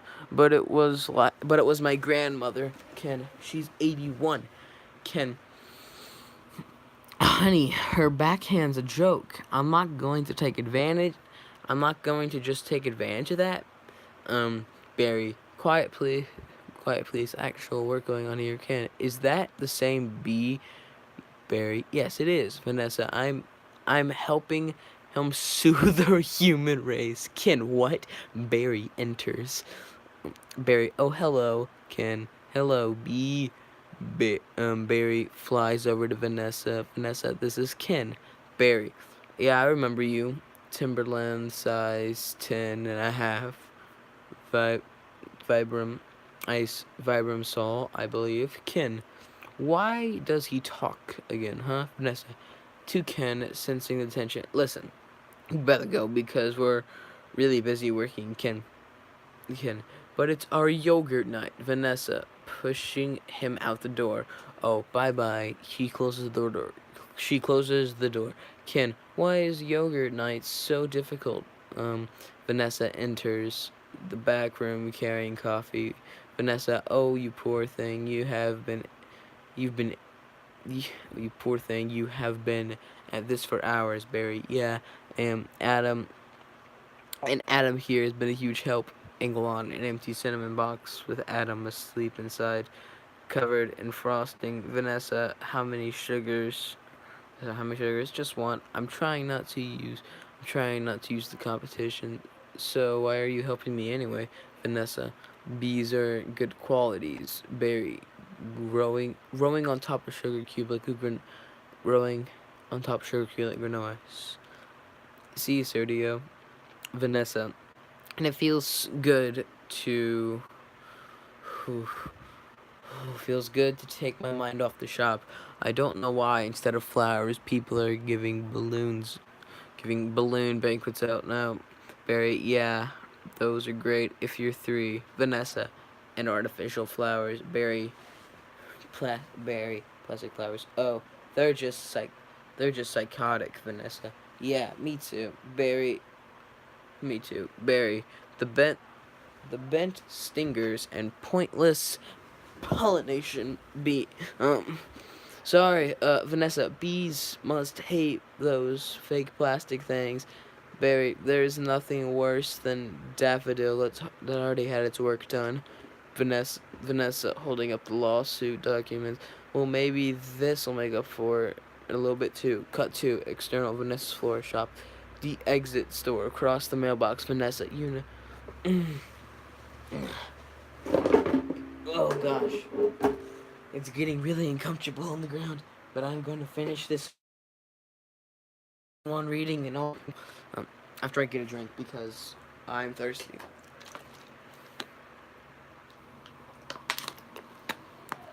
Okay, I'm gonna have to plug in the phone too. So there we go. Anyways, I'm glad there's still one. I'm gonna take a break for a second because my eyes need adjusting. But I'm glad there's still one person watching. Thank you to that one person who's still watching the stream because I thought everybody would have gotten off the stream by now. Also, thanks to the person who liked the stream. Yeah, I'm gonna continue this. And now, Psychotic, Barry does something worse.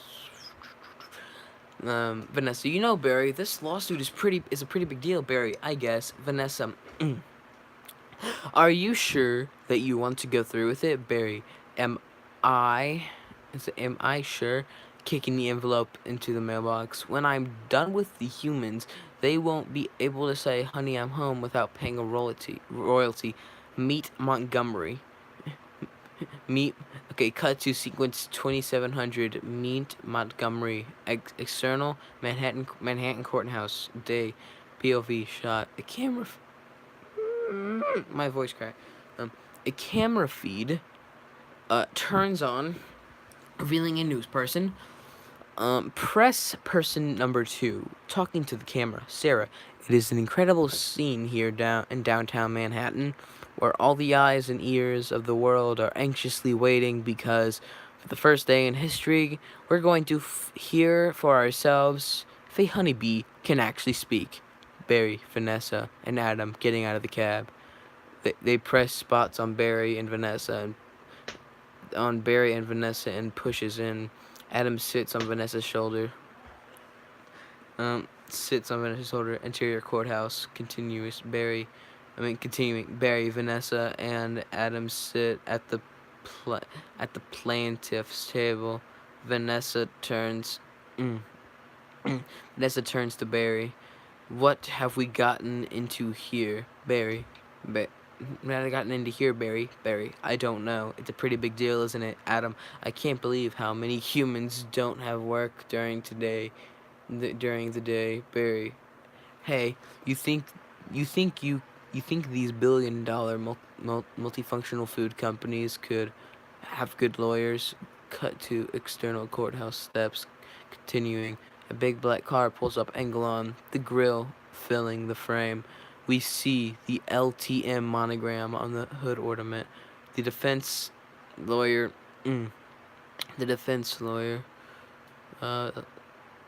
Leighton T. Montgomery comes out, squashing a bug on the pavement. Cut to interior courthouse. Continuing, Barry shudders. Vanessa, what's the matter, Barry? I don't know. I just got a chill. Montgomery enters. He walks by Barry's table, shaking a honey packet. Montgomery, well, if it isn't the B team. Any of you boys work on this? He chuckles. The judge enters. Sequence 3000. Witness. Bailiff. The bailiff. All rise. Waylon Ross. I just looked at the B movie and found this. Well, you're in for quite the ride.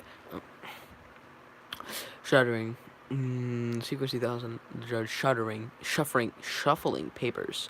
All right. Case number 4475. Superior Court of New York. Barry B. Benson versus the honey industry, and is now in session. Mr. Montgomery, you are representing the 5 major food companies collectively. Angle on. Montgomery's briefcase has an embossed emblem of an eagle holding a gavel in one talon and the briefcase in the other. Montgomery, a privilege. Judge, Mr. Benson. Barry stands. Judge, you are representing all the bees in the world. Montgomery, the stenographer. In his world, Montgomery, the stenographer, and the jury lean in.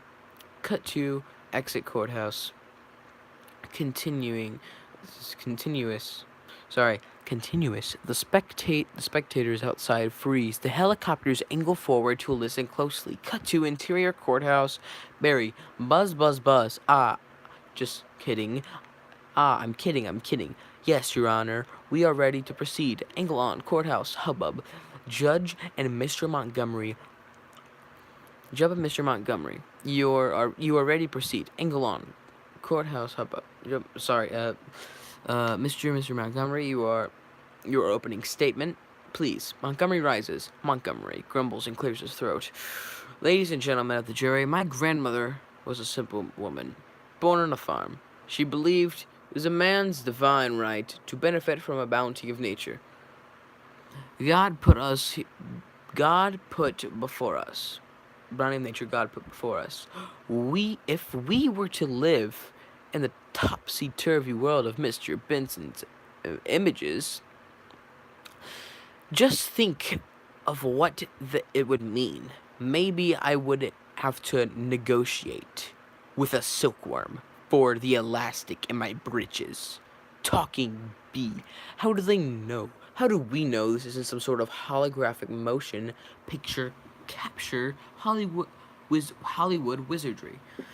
They could be using laser beams, robots, ventriloquism, cloning. For all we know, they could be on steroids. Montgomery leers at Barry, who moves the sand.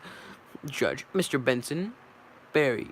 Mr. Benson. Barry makes his opening statement. Barry. Ladies and gentlemen of the jury, there is no trickery here. I'm just an ordinary bee. And as a bee, as a bee, honey is pretty important to me. Honey is pretty important to me. It's important to all bees. We invented it, we make it, and we protect it with our lives. Unfortunately, there are some people in this room. Unfortunately, there are some people in this room who think they can take whatever they want from us because we're the little guys. And what I'm hoping is that all this is over. Is that after all this is over, you'll see how by taking our honey, you are not only taking away everything we have, but everything we are. Anglon, Vanessa smiling. Anglon, the bee gallery, wiping tears. Cut away to interior Benson house. Barry's family is watching the case on TV. Janet Benson. Oh, I wish he could dress like that all the time. So nice. Cut to interior courtroom.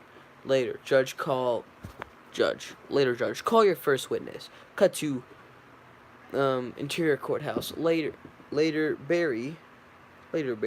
So, Mrs. Claus Vanderhayden of Honey Farms. Pretty big company you have out there, Mrs. Vanderhayden. I suppose so. Barry. And I see you also own Honey Burton, and Han Ron, Mr. Vanderhayden. Yes, they provide beekeepers on our farms.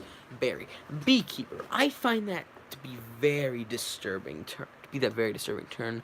I have to say, I don't imagine to employ any bee freers. You don't happen to imagine to employ any bee freers, do you? Mr. Van Hayden. No. Barry. Mr. Van Hayden. No. Barry. I'm sorry. I couldn't hear you, Mr. Van Hayden. Louder. No. Barry. No. Because you don't free bees. You keep bees. And not only that, it seems you thought a bear would be inappropriate for that little... Sorry for that little interruption. Yes. And the beekeepers provide farmers, Barry beekeeper. Jar of honey. Mr. Van Hayden. Well, they're very livable creatures. Yogi Bear, Fozzie Bear, Build-A-Bear, Barry. Yeah, you mean like this. Vanessa and the superintendent from her building enter with a giant ferocious grizzly bear in a neck collar and chains extending from either side. By pulling the chains, they bring him directly in front of Vanderhayden. The bear lunges and roars. Barry. Bears kill bees. How would you like this big hairy head crashing into your living room, biting on your couch, spitting your throw pillows. Roar. The bear reacts. Bear growl. Barry. Okay, that's enough. Take him away. Vanessa and the superintendent pull the bear. Vanessa and the superintendent pull the bear out of the courtroom. Vanderhayden trembles. The judge glares. Cut to interior courtroom. A little later, Barry questions Sting. Barry. So, Mr. Sting, thank you for being here. Your name intrigues me. I have to say, where have I heard it before? Sting. I was in a band called The Police. Barry. You've never been a police officer of any kind, have you? No. Sting. No, I haven't. Oh, Barry, no, you haven't. And so we have another example of bee culture being casually stolen by a human for nothing more than a prance about for a prance about stage name, Sting. Oh, please, Barry, have you ever been stung, Mr. Sting? Because I'm feeling a little stung, Sting. Or should I say, looking at folder, Gordon M. Sumner. The jury gasped. Montgomery to his aides. That's not his real name. That's not his real name? You idiots. Cut to interior courthouse later. Barry, Mr. Loyetta, may I offer my belated congratulations for your Emmy for the guest spot in the ER of 2005. Um, Year of 2005. Lyota, thank you. Loyota, I'm sorry if I pronounced that wrong. Loyota, thank you. Loyota laughs maniacally. Barry, sorry, I had to move this a little bit. I also see that your resume says you are devilishly handsome, but with a churning inner turmoil that's always ready to blow. Loyetta, I enjoy what I do. Is that a crime? Barry, no, not yet it isn't, but it is when it comes to you, Mr.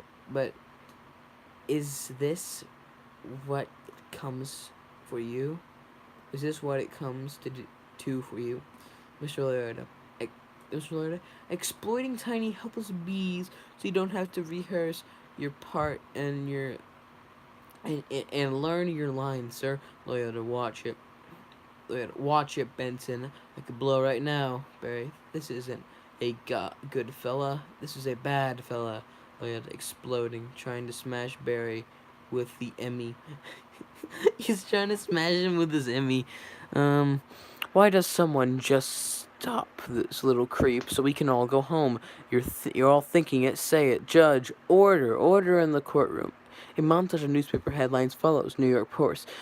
Bees to humans buzz off. New York Telegram. Sue Bee. Daily Variety.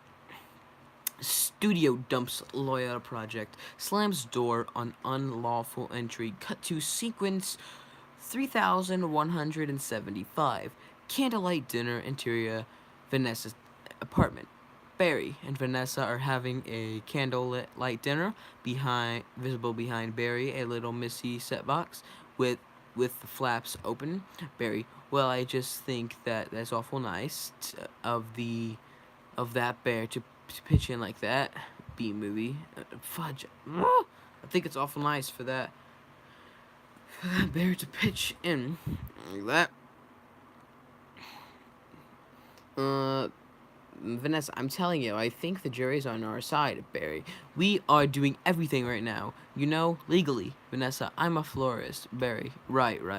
Barry raises his glass. Barry, well, here's to a great team. Vanessa, great team. Hey, toast. They toast. Ken enters. Ken. A toast. Ken enters. Ken, well, hello, Vanessa. Vanessa, oh, hey, Ken. Barry, hello. Vanessa, I didn't think you were coming. Ken, no. I was just late. I tried to call, but holding up a cell phone, the battery. Vanessa, he didn't want this to all go to waste, so I called Barry. Luckily, he was free. Barry, hold on, I have to pause stream for a second. Oh, okay, we're back. Sorry, I'm sorry. There was a little interruption, but now we're back. Yeah, the small interruption. Anyways, where were we? Vanessa, I wouldn't want to. Okay. Oh, Ken, Barry. Oh, I've already read that. I didn't want to go to waste, so I called Barry. Luckily, he was free. Barry, yeah. Ken, gritting his teeth. Oh, that was lucky. Vanessa, well, there's still a little left. I could heat it up. Ken, yeah, heat it up. Sure, whatever. Vanessa exits. Ken and Barry look at each other as Barry eats. Barry, so I hear you're quite the tennis player. I'm not much of the game myself. I find the ball a little grabby. Ken, that's where I usually sit, right there. Vanessa, oh, no, Vanessa, Ken, Barry, was looking at your resume, and he agreed with me that eating with chopsticks isn't really a special skill. Ken, to Barry. You think I don't see what you're doing? Barry. Hey, look, I know it's hard to try to find the right job, but we have certainly have something in common, Ken. Do we, Barry? Well, bees have 100% employment, of course, but we don't all. But we do jobs like taking the crud out. Ken, we do jobs like taking the crud out. Ken. Well, that's what I'm. That's what I think. That's what I was thinking about. Ken holds up a table knife. It slips out of his hand. It goes under the table. Pick it up. Um, Vanessa, can I let Barry borrow your razor for his fuzz? I hope that was alright. Ken hits his head on the table. Barry, I'm going to drain the old stinger. I'm going to drain the old stinger. Ken, yeah, you do that, Barry. Exits to the bathroom. Do that. Barry exits to the bathroom, grabbing a small piece of Variety magazine on the way. Barry, oh, look at that. Barry, oh, look at that. Ken slams the champagne down on the table. Ken closes his eyes and buries his face in his hands. He grabs the magazine on the way to the bathroom. Sequence 2800. Barry fights Ken. Barry fights Ken. Interior bathroom. Continued. Ken enters, closes the door behind him. He's not happy. He's not happy. Barry is washing his hands. He glances back at Ken. Ken. You know, I've just about had it with your little mind games. Barry. What's that? Ken. Italian Vogue. Barry. Mamma mia. That's a lot of pages. It's a lot of ads. Barry. Remember what Van said? That your life isn't more valuable than mine. Life is. Why is your life any more valuable than mine? That Ken, it's funny. I just can't seem to recall that. Ken whacks at Barry with a magazine he misses and knocks everything off the vanity. Ken grabs a can of air freshener. Ken, I think something stinks in here. He sprays at Barry. Barry, I love the smell of flowers. Yeah? Ken, yeah? How do you feel about the smell of flames? Ken lights the stream. Barry, not as much. Barry flies in a circle trying to stay with him. Spins in place, angle on. Flames outside the bathroom door. Ken slips on the Italian Vogue. Falls backwards in the shower and pulling back the shower curtain. The can hits his head, followed by the shower curtain rod and rubber duck. The Ken reaches back, Ken reaches back, grabs the handheld shower head, and whips around, looking for Barry. Angle on, a water bug near the drain. The water bug near the drain. Water bug not taking sides. Barry is on the toilet tank. He comes out from behind the shampoo bottle wearing chapstick as a helmet. Barry, Ken, look at me. I'm wearing a chapstick hat. That is pathetic. Angle on. Ken is ankle on. A water bug. Oh no. Dang it. I read the wrong part again. Angle on. Ken turning the hand shower nozzle from gentle to turbo to lethal. Beam. Ken, I've got issues. Ken fires the water at Barry, knocking him into the toilet. The items from the vanity, which is basically the memory board, lipstick, eye curler, etc., on the toilet seat. Ken looks down at Barry. Ken, well, a royal flush. Barry, you're bluffing. Ken, am I? He flushes the toilet and Barry grabs the emery board and uses it to surf. He puts his hand in the water while he's surfing, and some water splashes up on Ken. Barry, surf's up, dude. Ken, poo water. He does. He's surfing. Am I? Sorry. Surf's up. Poo water. He does some skateboard half pipe riding. Barry surfs out of the toilet. That bowl is gnarly. Ken tries to get a shot at him with the toilet brush. Ken, except for those dirty yellow rings. Vanessa enters. Vanessa, Kenneth, what are you doing? Ken, you know what? I don't even like honey. I don't eat it. Vanessa, we need to talk. She pulls Ken out by his ear. Ken glares at Barry. Cut to interior hallway. Continuing. Vanessa. He's just a little bee, and he happens to be the nicest bee I've ever met. He's just a little bee, and he happens to be the nicest bee I've ever met in a long time. Ken, long time? What are you talking about? There are other bugs in your life? Vanessa, no, but there are other things that are bugging me in my life, and you're one of them. Ken, fine. Talking bees, no yogurt night. My nerves are fried from riding on this emotional roller coaster. Vanessa, goodbye, Ken. Ugh. Vanessa, whoo. Ken exits, then re-enters frame. Ken, and for your information, I prefer sugar-free artificial sweeteners made by man. He exits again.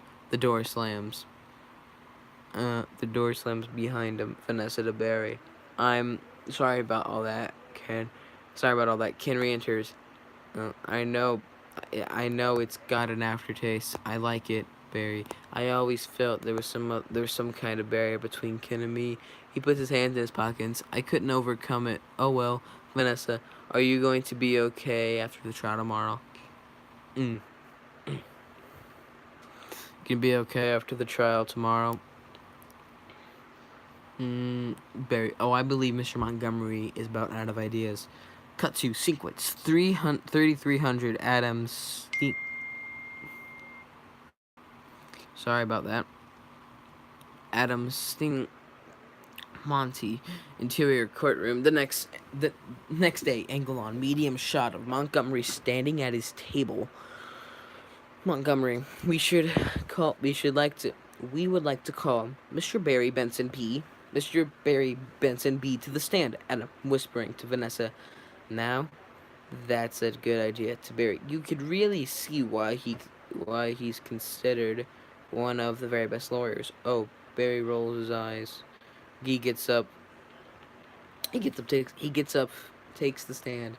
A junior in the striped shirt applauds. Mr. Gamble whispering, Mr. Gamble whispering, Leighton, you've got to weave some magic into this jury, or it's going to be all over. Montgomery holding a book, The Secret Life of Bees. Oh my gosh, Montgomery confidently whispering, oh, don't worry, Mr. Gammy. The only thing I have to do is turn this jury around to remind them of what they don't like about bees. To Gammy, you got the tweezers. Mr. Gammy nods as he pats his breast pocket. Mr. Gamble, are you allergic? Montgomery, only to losing, son, only to losing. Montgomery approaches the stand. Montgomery, but Mr. Benson B., I'll ask you what I think we'd all like to know. What exactly is your relationship with that woman? Montgomery points to Vanessa. Barry, we're just friends. Montgomery, good friends. Barry, yes. Montgomery, softly in Barry's face. How good? Barry, what? Montgomery, do you live together? Barry, wait a minute. This isn't about... Montgomery, are you her little clearing throat bed bug? Bedbug, very flustered. Hey, that's not the kind of... Montgomery, I've seen a bee documentary or two. From what I understand, doesn't your queen give birth to all the children in the hive? Barry, yeah, but Montgomery, so those aren't even your real parents. Angle on Barry's parents. Martin Benson. Oh, Barry. Yes, they are. Adam, hold me back. Vanessa. Adam says, hold me back. Vanessa holds him with a coffee stirrer. Montgomery points to Barry's parents. Montgomery, you're You're an illegitimate bee, aren't you, Benson? Adam. He's denouncing bees. All the bees in the courtroom start to hum. They're agitated. Montgomery. And don't y'all date your cousins, B movie. Sorry, don't y'all date your cousins. Vanessa, standing, letting go of Adam. Objection. Adam explodes from the table and flies towards Montgomery. Adam is going to pincushion, and I'm going to pincushion this guy.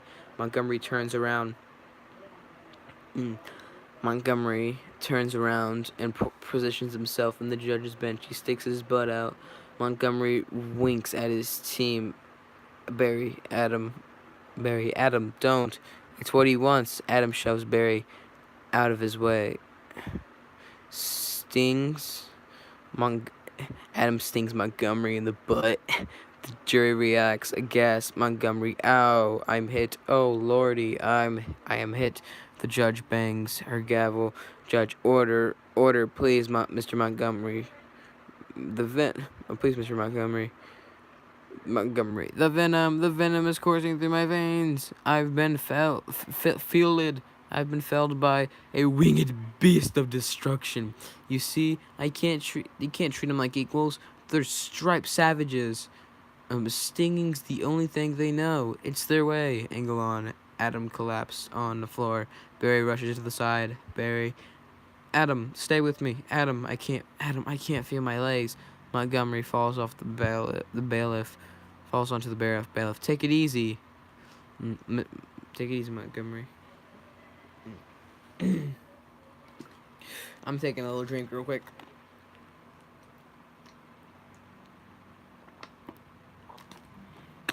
Ooh. Oh, I hope I can get this done in one sitting, although I don't know if I can. So this is ooh, my voice is going away. Yeah. Anyways. Collapsed on the floor. Barry rushed to the side. Barry, Adam, stay with me. Adam, I can't feel my legs. Falls on the ballot. Take it easy. Montgomery. Oh, what angel of mercy will come towards? What angel of mercy? I'm sorry, I'm getting interruptions.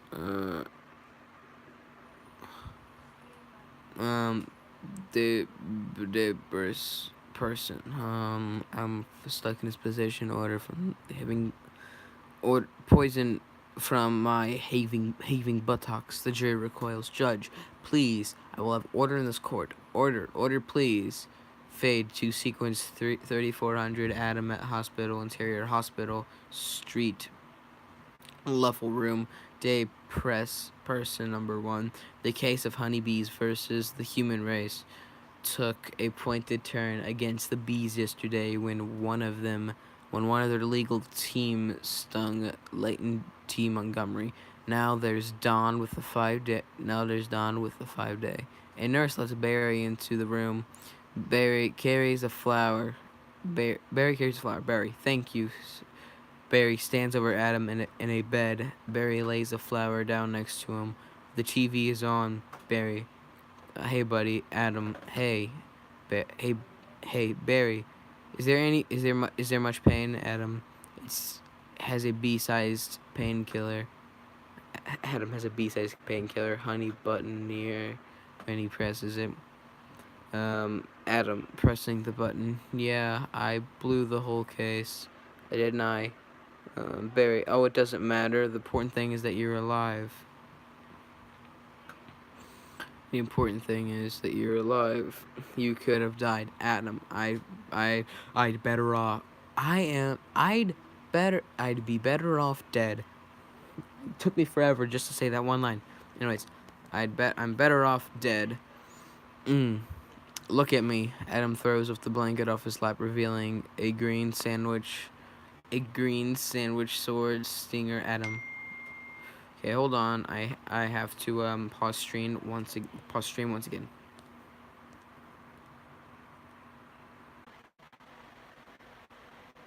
I'm sorry. Hello, am I live again? I think I'm live. I'm sorry for that other interruption because I have to do this whole thing.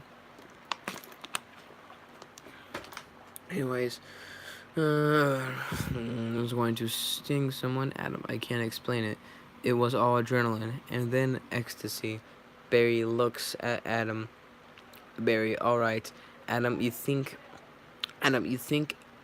all, you think that all you think that was all a trap? Barry, of course, I'm sorry. I flew us right into this. What were we thinking of? Look at us. We're just a couple of bugs in this world. Adam, what do you think of the humans? Will the will do to us if they win? Barry, I don't know. Adam, I hear they put roaches and motels. That doesn't sound so bad. Barry, Adam, they check in, but they don't check out. Adam gulps. Adam, oh my, angle on the hospital window. We see three people smoking outside the sidewalk. The smoke drifts in. Adam coughs. Adam, say, could you give me nurse to close that window? Barry, why? Adam, the smoke. Bees don't smoke. Barry, right. Bees don't smoke. Bees don't smoke. But some bees are smoking. Adam, that's it. That's our case. Adam starts putting on his clothes. Putting his clothes on. Adam, it is? It's not over? Barry, no. Get up. Get dressed. I've got to go somewhere. You get back in the court and stall. Stall any way you can. Cut to sequence 3500, smoking gun, interior courtroom. The next day, Adam is folding a piece of paper into a boat, and assuming that you've done step 29 correctly, you're ready for the tub. Angle on. The jury, all with paper boats of their own. Jurors. Ooh. Angle on. Montgomery frustrated with Gemmell, who is making a boat also. Monty crumples Gemmell's boat and throws it at him. Jeez. Crumples his boat and throws it at him. Mr. Flyman. Adam, yes? Yes, Your Honor. Judge, where is the rest of your team? Adam, fumbling with your sword stinger. Adam, fumbling with the sword stinger. Well, Your Honor, it's interesting. You know, bees are trained to fly kind of haphazardly. As a result, we're quite often don't always make good time. Actually, once heard a pretty funny story about a bee, Montgomery. Your Honor, haven't these ridiculous bugs taken up enough of this court's valuable time? Montgomery rolls from behind the table. He's suspended in a large baby chair with wheels. Montgomery, how much longer do we have to allow these absurd shenanigans to go on? They have presented no compelling evidence to support their charges against my clients, who have all run perfectly for legitimate purposes. I move for a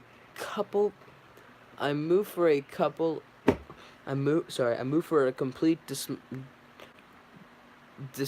dismissal of the entire case. Judge, Mr. Flyman, I am afraid I'm going to have to consider Montgomery's motion. Adam, but you can't. We have a terrific case. Montgomery, where's your proof? Where's your evidence? Show me the smoking gun. Where is your evidence? Show me the smoking gun. Barry burst through the door. Barry, hold it, Your Honor. You want a smoking gun? Here's your smoking gun. Vanessa enters holding the bee smoker. Vanessa slams the beekeeper smoker into the judge's bench. Judge, what is that, Barry? It's a bee smoker. Montgomery grabs the smoker. Montgomery, what's this? This harmless little contraption. This couldn't hurt a fly, let alone a bee. He unintentionally points it towards the bee gallery, knocking them all out. The jury gasps. The jury gasps.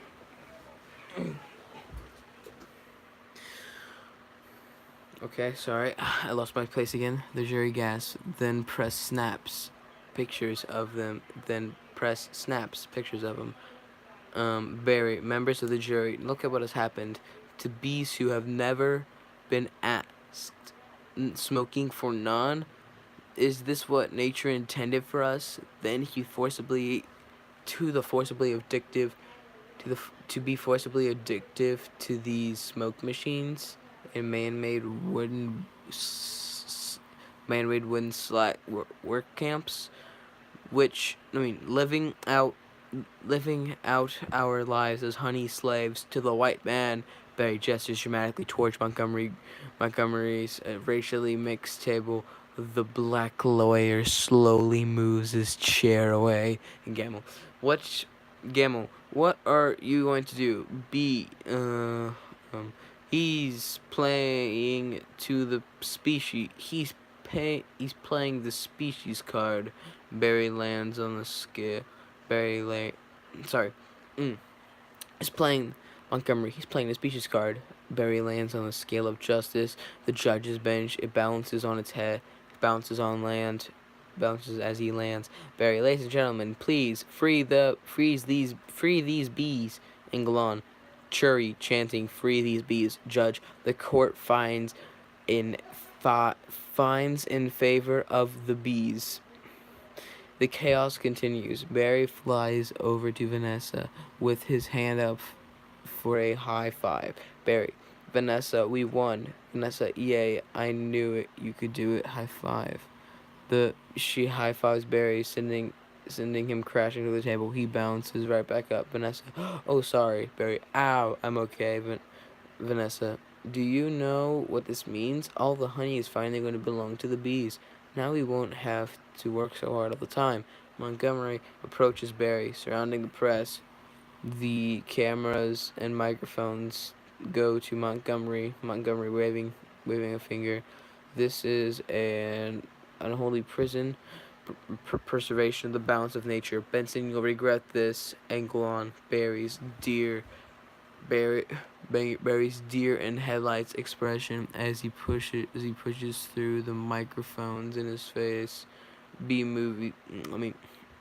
Barry, press person 1. Barry, how much honey do you think is out there? Barry, all right, one at a time. Sarah, Barry, who are you wearing? Barry, my sweater is Ralph Lauren and I have no pants. The press follows Barry as he exits Englon. Adam and Vanessa. Adam putting papers away. What if Montgomery's right? Vanessa, what do you mean? Adam, we've been living the bee away a long time. 27 million years. Dissolved to sequence 3600. Hold on, let me take a drink break. I'm sorry, I'm getting a little out of it, so I gotta kind of keep up.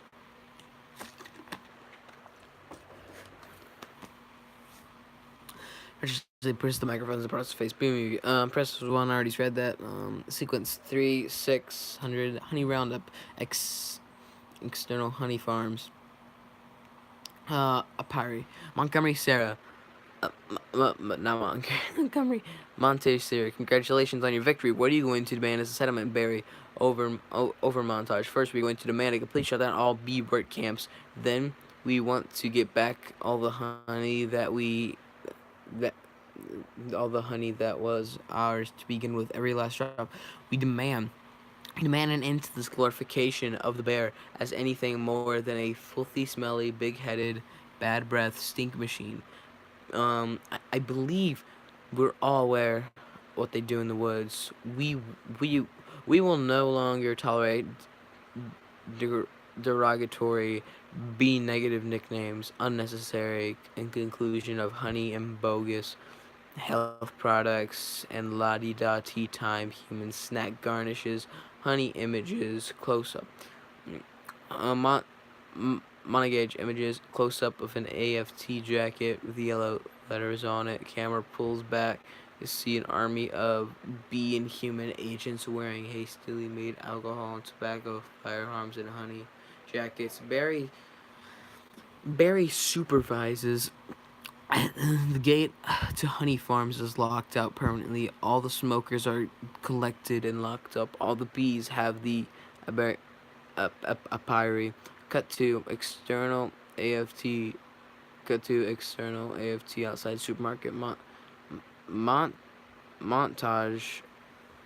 agents began yanking honey off the supermarket shelves and out of the shopping baskets. Cut to external New Hive City. Mm. Hello, joyful dreams. I am reading, as the title suggests, the entire B-movie script. Cut to external New Hive City montage. The bees tear down a honey bear statue. Cut to external Yellowstone forest montage. POV of snipers, crosshairs, an animated bear character look-alike turns his head towards the camera. Barry, wait for my signal. Angle on. Barry's lowering his binoculars. Barry, take him out. The sniper shoots the bear and hits him in the shoulder. The bear looks at it. It gets woozy, and the honey jars fall out of its lap. An ATF and H agent catches the B movie. Catches it. Sorry. Yes, I'ma go. Okay, see ya. Yes, Noah. What is it that you wanted?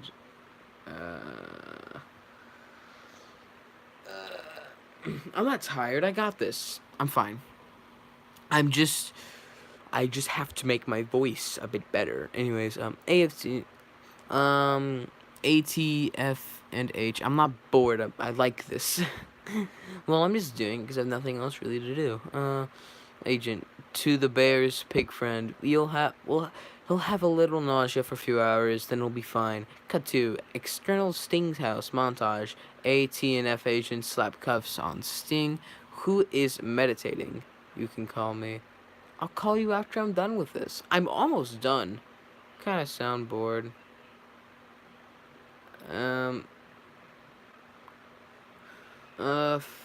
Well. Okay. I know what I can do. I can pause this for now. End the stream, basically. And continue this on another day. Because we're about halfway, maybe a little bit more than halfway done. So, yeah. I think that'd be good. Anyways.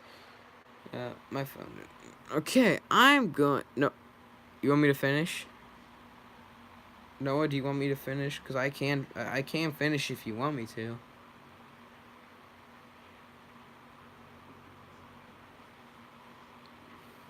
I'm gonna take another drink.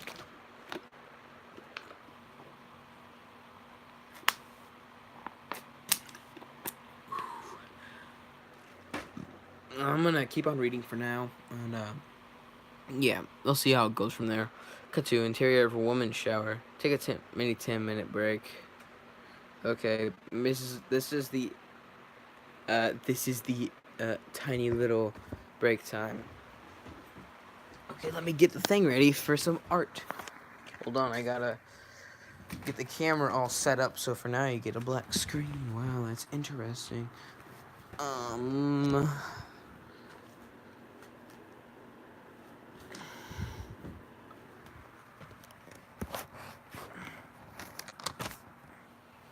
Let me get a pencil real quick. Art time. Where does my pencils go? Is there one in here? There is, sure is. Okay. Any requests specifically? Because I know there is a few people watching. So if you have any requests, I'll take the request right now.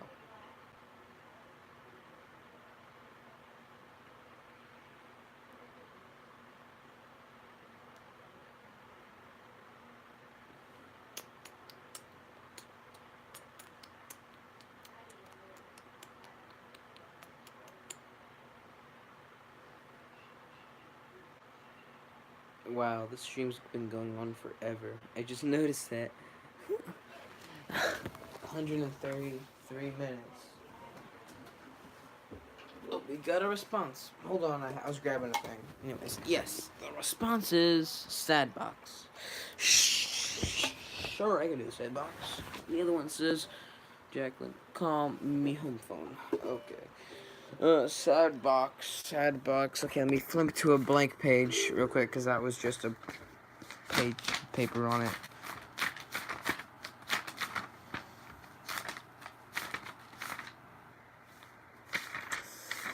This should be good.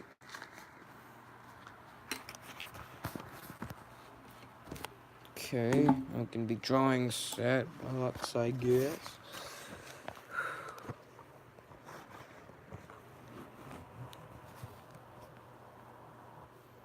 This is a bit weird because I have it positioned on my lap, so I'm probably just gonna hold it and try. Sad box.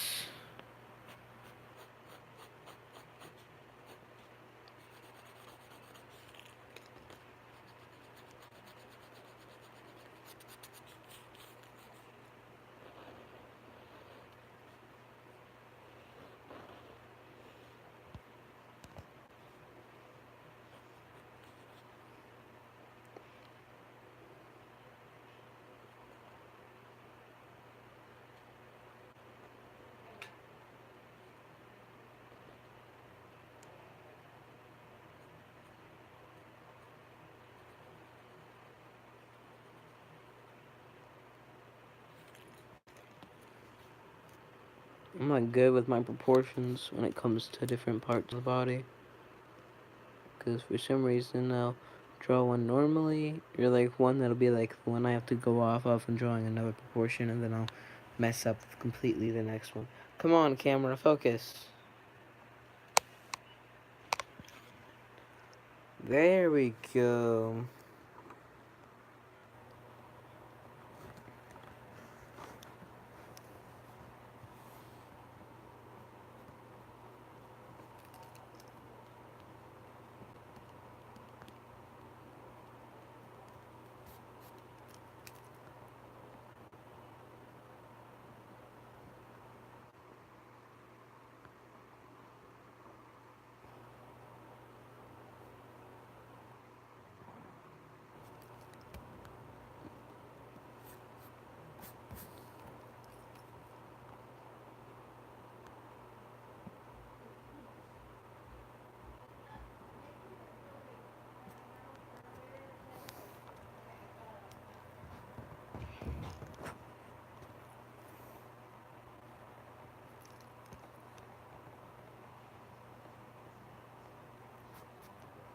And if you're wondering, I was suggested by many people at school to do a reading of the B movie scripts, and I'm actually closer to being done than I would have expected. So I like that.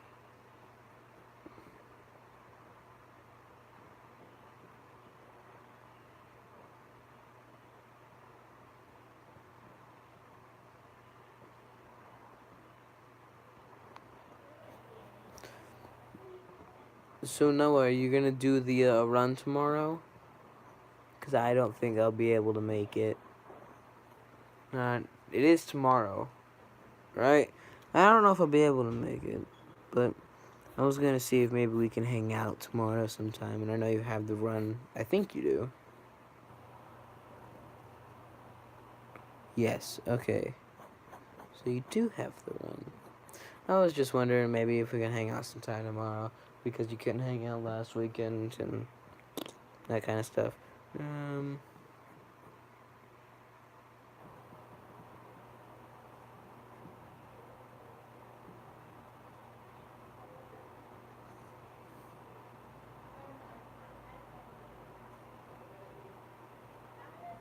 Can't.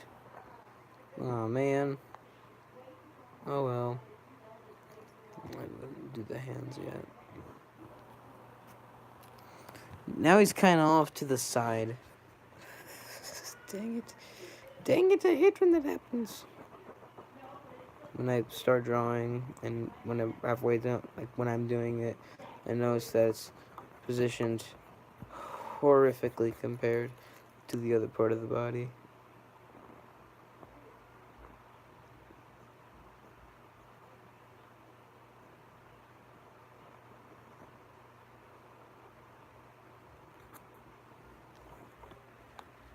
There we go.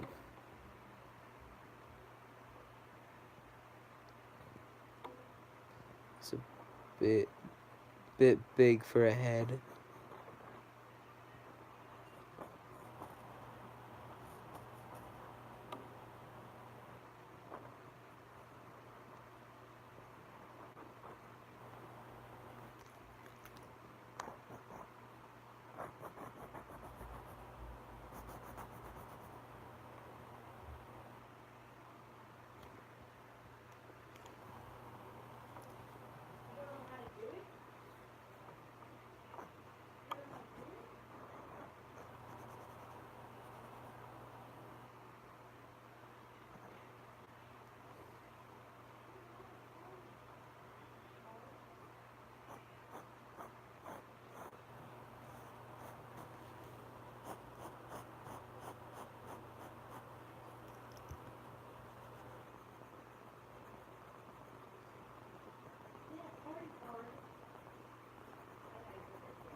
Uh, okay, Leonard, how often do you draw? I used to all the time, but I never really have the time to do it anymore. I draw every once in a while, but I usually don't really. I try to stream every once in a while, but I don't always stream every once in a while either. But the drawings I do frequently. I'll do tiny sketches like, oh, what should I do for this? And usually right now I'm not trying to draw like just for entirely off of just one thing. I'm trying to draw so I can sell it and make very small profit. Because I have kids at my school that I have a kid at my school that recently bought a drawing I did of a cassette tape. He told me he framed it on his wall then, and yeah. But yeah, I draw every once in a while. Uh, I try to keep up like a steady pace so I can kind of improve by like drawing once like every few days, like at least trying to draw. Not really forcing myself. Cool. Well, thank you.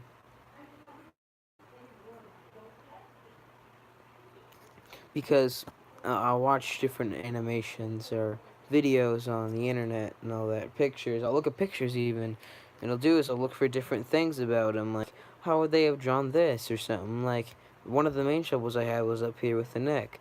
Like, oh, that doesn't look natural to just have it go as a hole there. Like, just that doesn't look natural. But when it kind of does look a bit cartoony was when you put a little bit of a line here, but not fully connecting it to the other end, like that. It looks a bit more like a cartoon, and I like that because that's the kind of style I go for. So I just do little by little and try to learn a new thing every once in a while, so I can try to improve some of this art to make it look a little bit better, because I know it doesn't look that as good right now.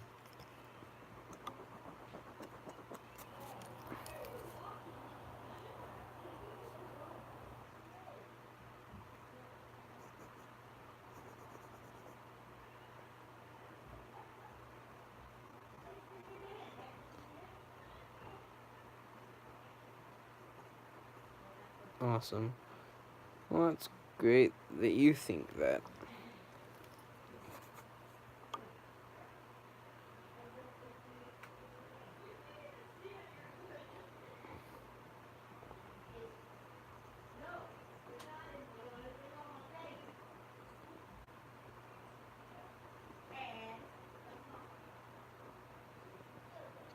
There's a little sad box. It's just a sketch. There you go. Okay. Um. Um. I'll let you people who are watching, vote. Do you want me to continue my reading of the script, try to get it done tonight, or do you want me to pause and then do the rest some other time? Like basically end stream on that, or I can keep on trying to draw. But I'm not sure. I'm asking you all first. So yeah, you're you're not gonna call? Oh, oh. Sorry, I'm just reading comments. I'm gonna read back up to the top because I had a thing. Somebody called Waylon Rose.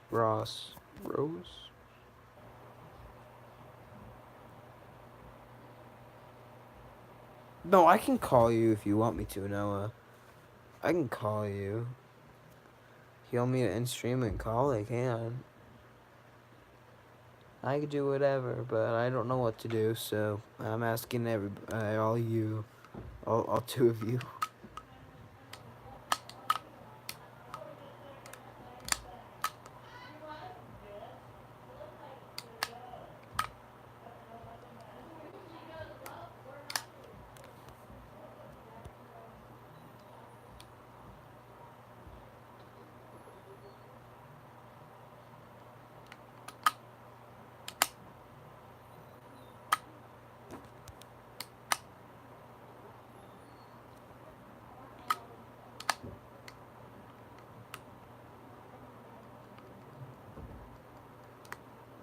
Oh, you're talking to Jacqueline when you said that. There you go.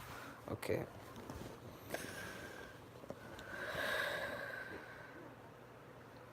I'm gonna go ahead and really quick get back into my other position because I'll continue the B movie thing because we're so close to finishing it actually, and I didn't know you'd get this close tonight. So here's the thing. I'm just gonna prop up this picture instead of the other one for now, and here we go.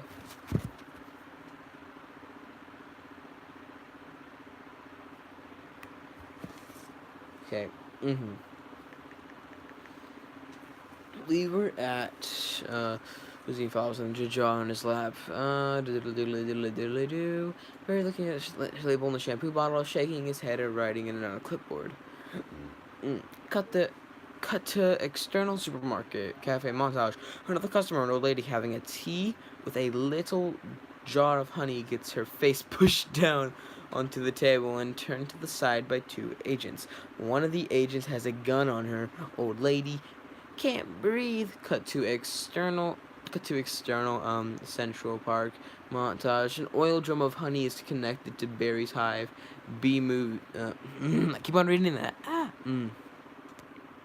No, cut to sequence 3650. No more work. Interior Honey X montage. Angle on the honey goes past the 3 cup hash marks and begins to overflow. A worker bee runs to Buzzwell.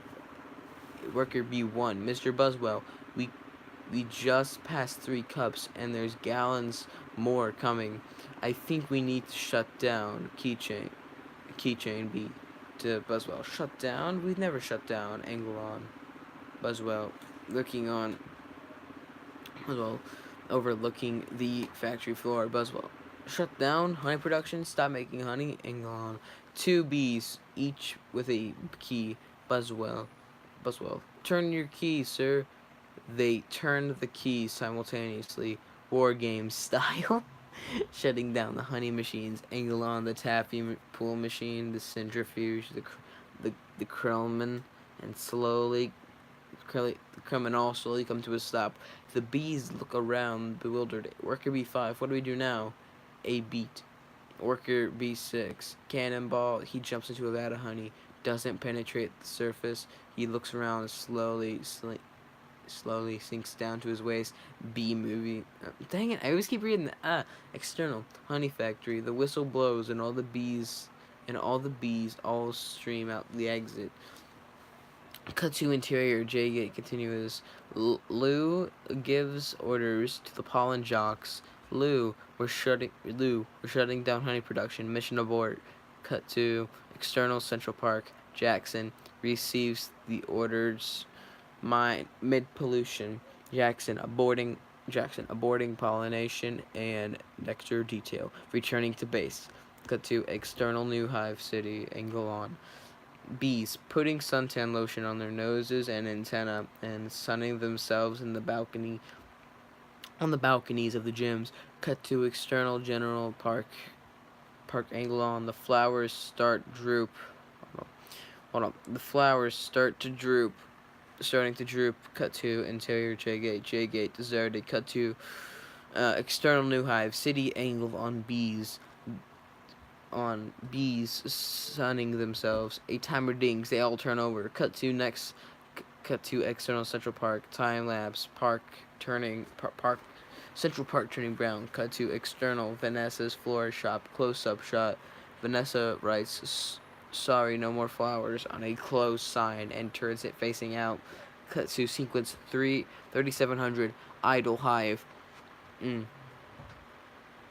External New Hive City day. Barry flies at high speed, tracking shot into Hive through the lobby of Honey X and into Adam's office. Cut to interior Adam's office. Continuing. Barry meets Adam in his office. Adam's office is disarray and papers everywhere. He's filling up his cardboard hexagon box. Barry, out of breath. Adam, you wouldn't believe how much honey was out there. Adam, oh yeah? Barry, what's going on around here? Where is everybody? They all are out celebrating. Adam, excited, exiting with cardboard box belongings. No, they're just home. No, they're just no, they're just home. They just don't know what to do, Barry. Hmm. Adam. Hmm. Adam. They're laying out. They're sleeping in. I heard your Uncle Carl was on his way to San Antonio with a cricket, Barry. At least you got your honey back. They walked down. They walked through an empty. They walked. Sorry. Barry. Adam. They walked through an empty factory. Adam. Yeah. I. But sometimes I think. So what if the humans liked our honey? Who wouldn't? The greatest thing in the world. I was excited to be a part of making it angle on. Making it angle on. Adam's desk is on the side of the wall. Adam, this was my desk. This was my new job. I wanted to do it really well, and now I can't. Adam exits cut the sequence 3900. World without bees. Interior stairwell. Vanessa and Barry are walking up the stairs to the roof. Barry, I don't understand why they're not happy. We have so much now. I thought their lives would be better. Vanessa, Barry, they're not, they're doing nothing. It's amazing. It's amazing. Honey really changes people. Vanessa, you don't have any idea what's going on, do you? Barry, what do you want to show me?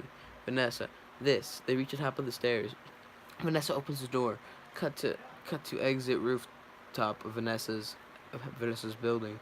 Continuing, Barry sees Vanessa's flower pots in the small garden have all turned brown.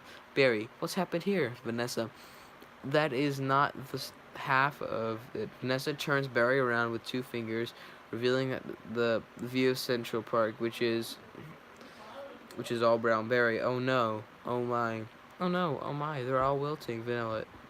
Vanilla.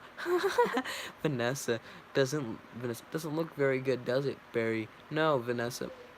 No, Vanessa. And whose fault do you think that is?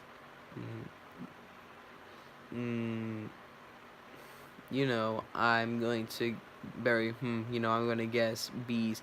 Vanessa, bees. Barry, specifically me. I guess I didn't think that bees not needing to make honey would affect these other things. Vanessa. And it's not just flowers, fruits, vegetables. They all need bees, Barry. Well, that's our whole essay. That's our whole SAT right, test right there, Vanessa. So you take away the produce that affects the entire animal kingdom. So then, of course, Barry. The human species. Vanessa clearing her throat. Ahem. Barry.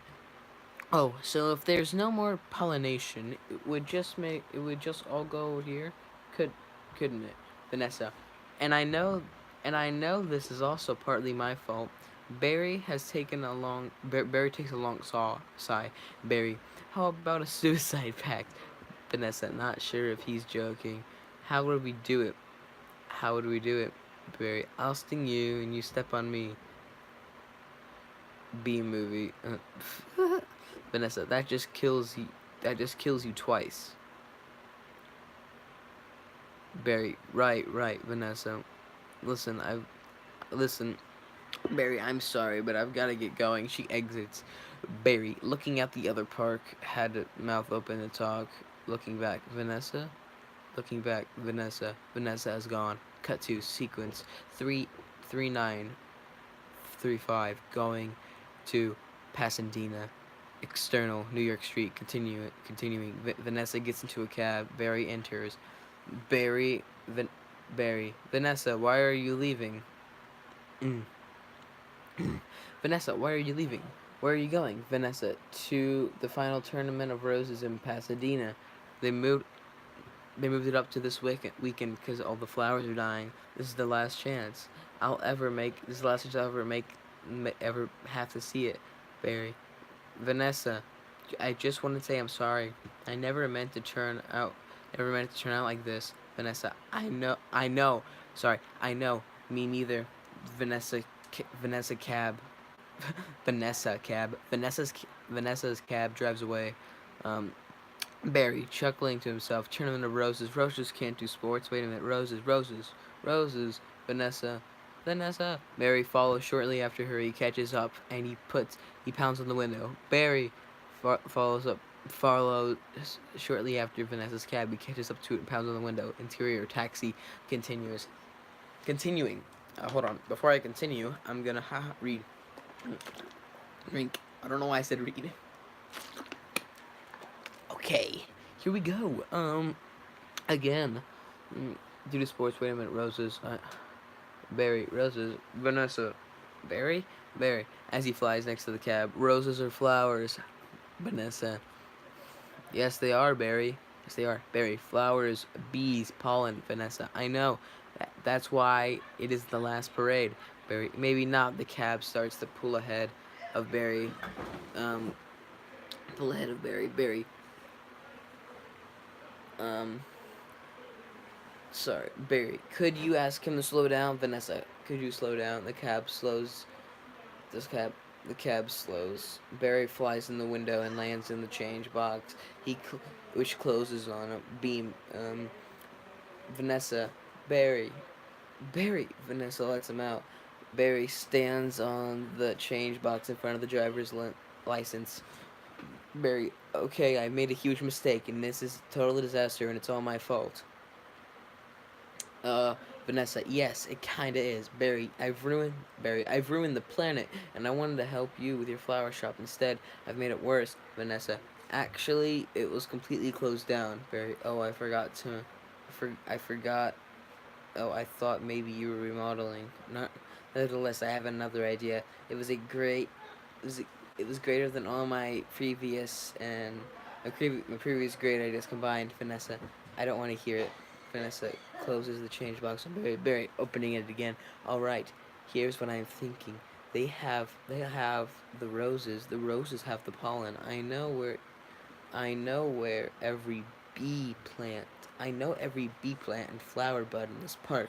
All we have to do is get what they got back. And what they got. Vanessa, bees.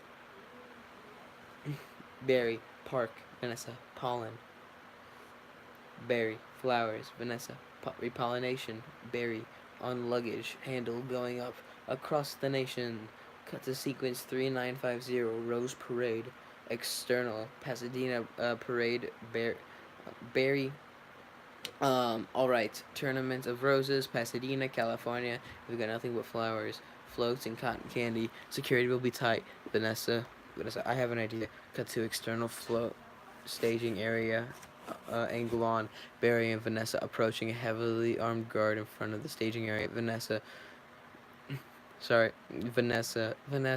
Bloom, FTD, official floral business. He leans and looks at the badge. He snaps it shut. Vanessa, she snaps it shut. Vanessa, oh, it's real. Heavily armed guards. Sorry, ma'am. That's a nice brooch, by the way. Vanessa, thank you. It was a gift. They entered the staging area. Barry, then once we're inside, we just pick the right float. Vanessa, how about the princess and the pea? Barry, yeah. Vanessa, I can be the princess. And Barry, yes. And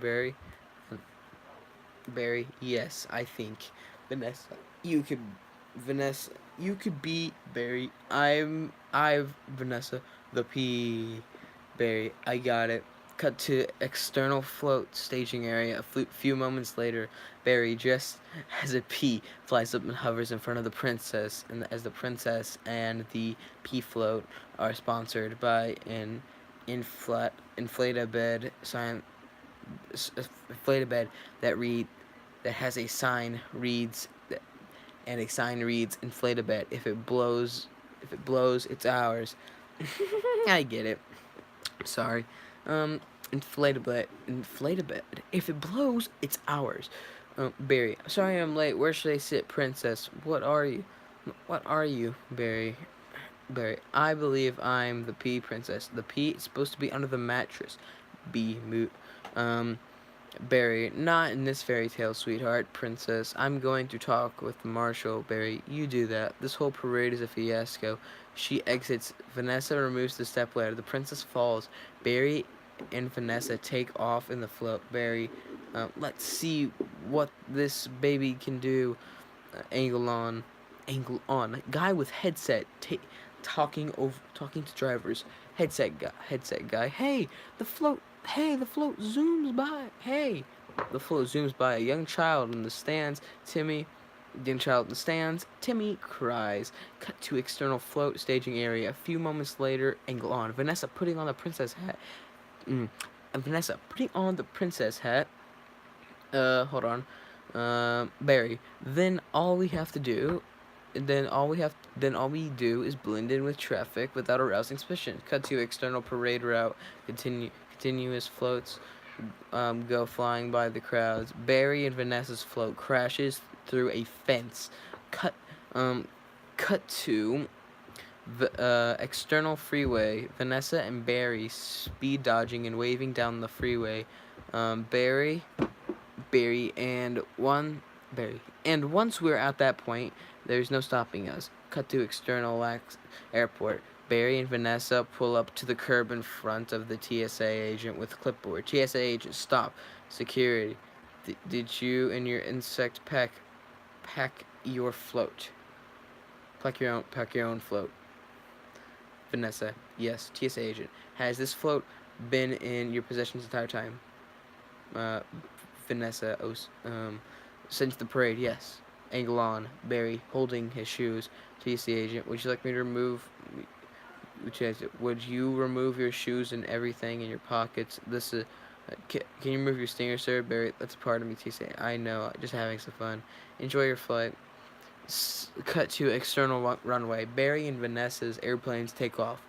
Oh my gosh, we're almost there. My voice is going anymore. It's going anyway. Let's continue. We're almost there. Pick off. Then, if we're lucky, we'll have enough time. We'll have just enough pollen to do the job. Dissolve to sequence 4025. Cockpit fight. Interior airplane. Vanessa is on the aisle. Barry is on a laptop calculating flowers, pollen, numbers of bees, airspeed, etc. He does a stomp dance on the keyboard. Barry, can you believe how lucky we are? We have just enough pollen to do the job. I think this is going to work. Vanessa, it's got to work. Pilot, attention passengers, this is Captain Sky. I'm afraid we have a bit of bad weather in New York area, and looks like we're going to be expecting a couple hours delay. Vanessa, Barry, these are cut flowers with no water. We'll never make it. Barry, I've got to get up to there and talk with these guys. Vanessa, be careful. Barry flies up to the cockpit door. Cut. Interior cockpit continues. A female flight attendant, Angela, in the cockpit with two pilots. This is there's a knock on the door.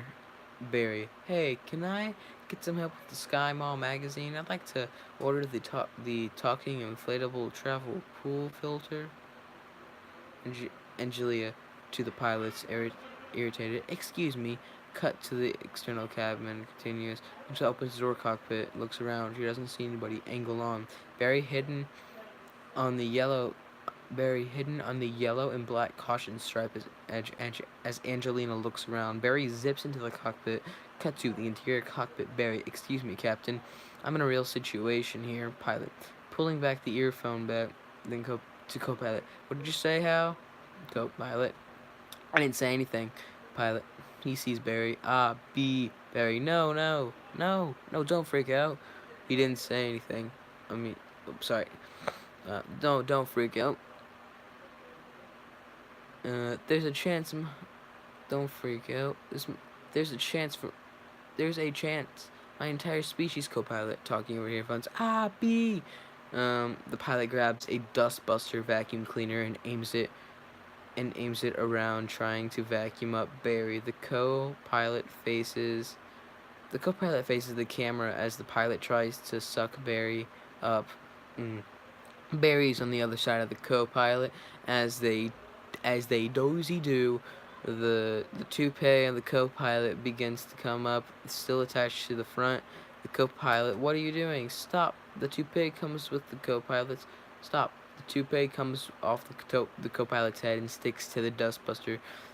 Barry runs across the bald head. Barry, wait a minute. Wait a minute, I'm an attorney. Co-pilot, who's an attorney? Pilot, don't move. The pilot uses the dustbuster and tries to mash Barry, who's hovering in front of the co-pilot's nose, and knocks the co-pilot, who falls off the chair, hitting... Wow, we're almost done. Who falls off the chair.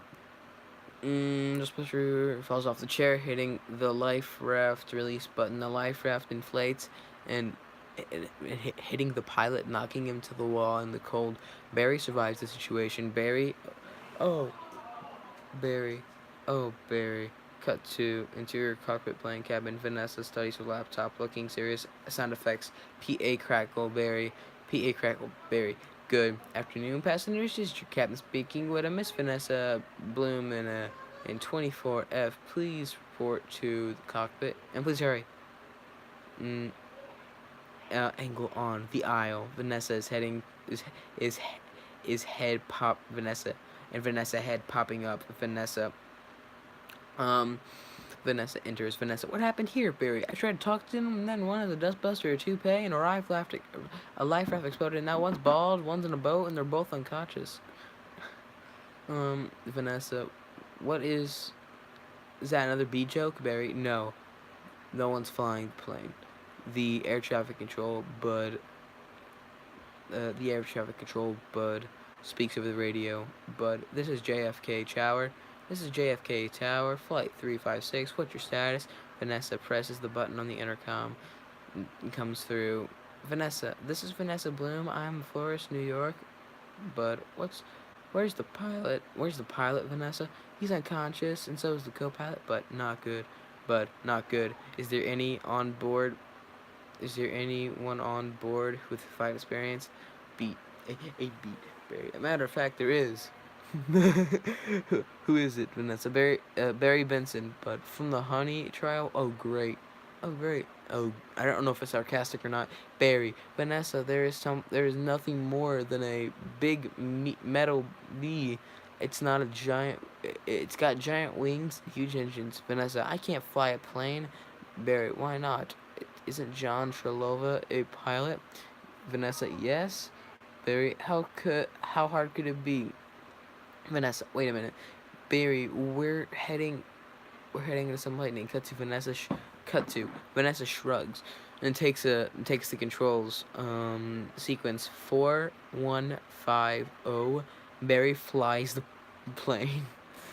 Interior Benson house. The family's all huddled around the TV at the Benson house. Angle on TV. Bob Bumble is broadcasting. Bob Bumble. This is Bob Bumble. Man, I hate that name. This is Bob Bumble, and we have some late breaking news from the JFK airport. There is a more suspenseful scene in development. Barry Benson, fresh off the stunning legal victory, Adam sprays out a thing of... hello, you're back. I'm almost done with the book, actually. It's close. It's very close. Not book. Movie. JFK Airport is very suspenseful news.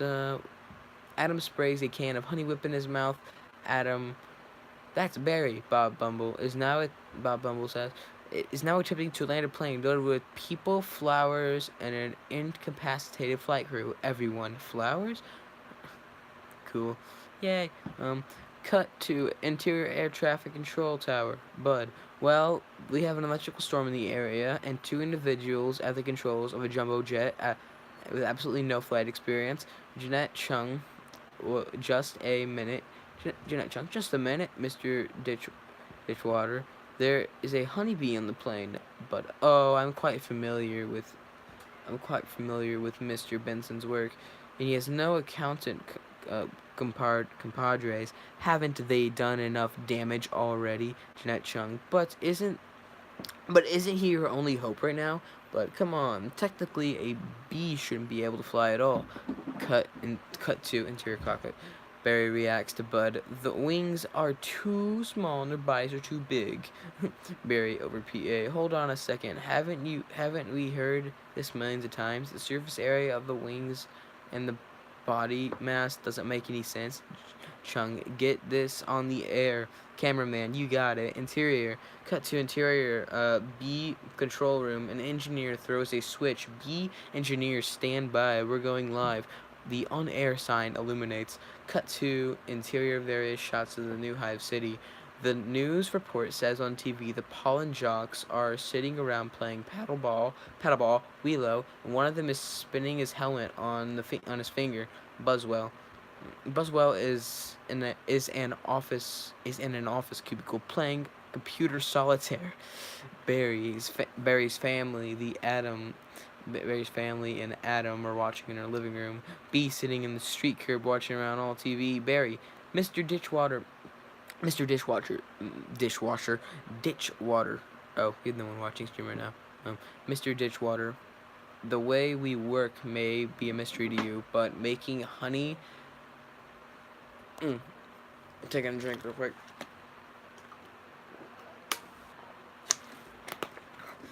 Mr. Ditchwater, the way we work may be a mystery to you, but making honey takes a lot of bees doing a lot of small jobs. But let me tell you something of a small job. If you do it really well, it makes a big difference, more than we realize, to us, to everyone. That's why I want to get these bees back to what they're doing best. Working together. That's the bee way.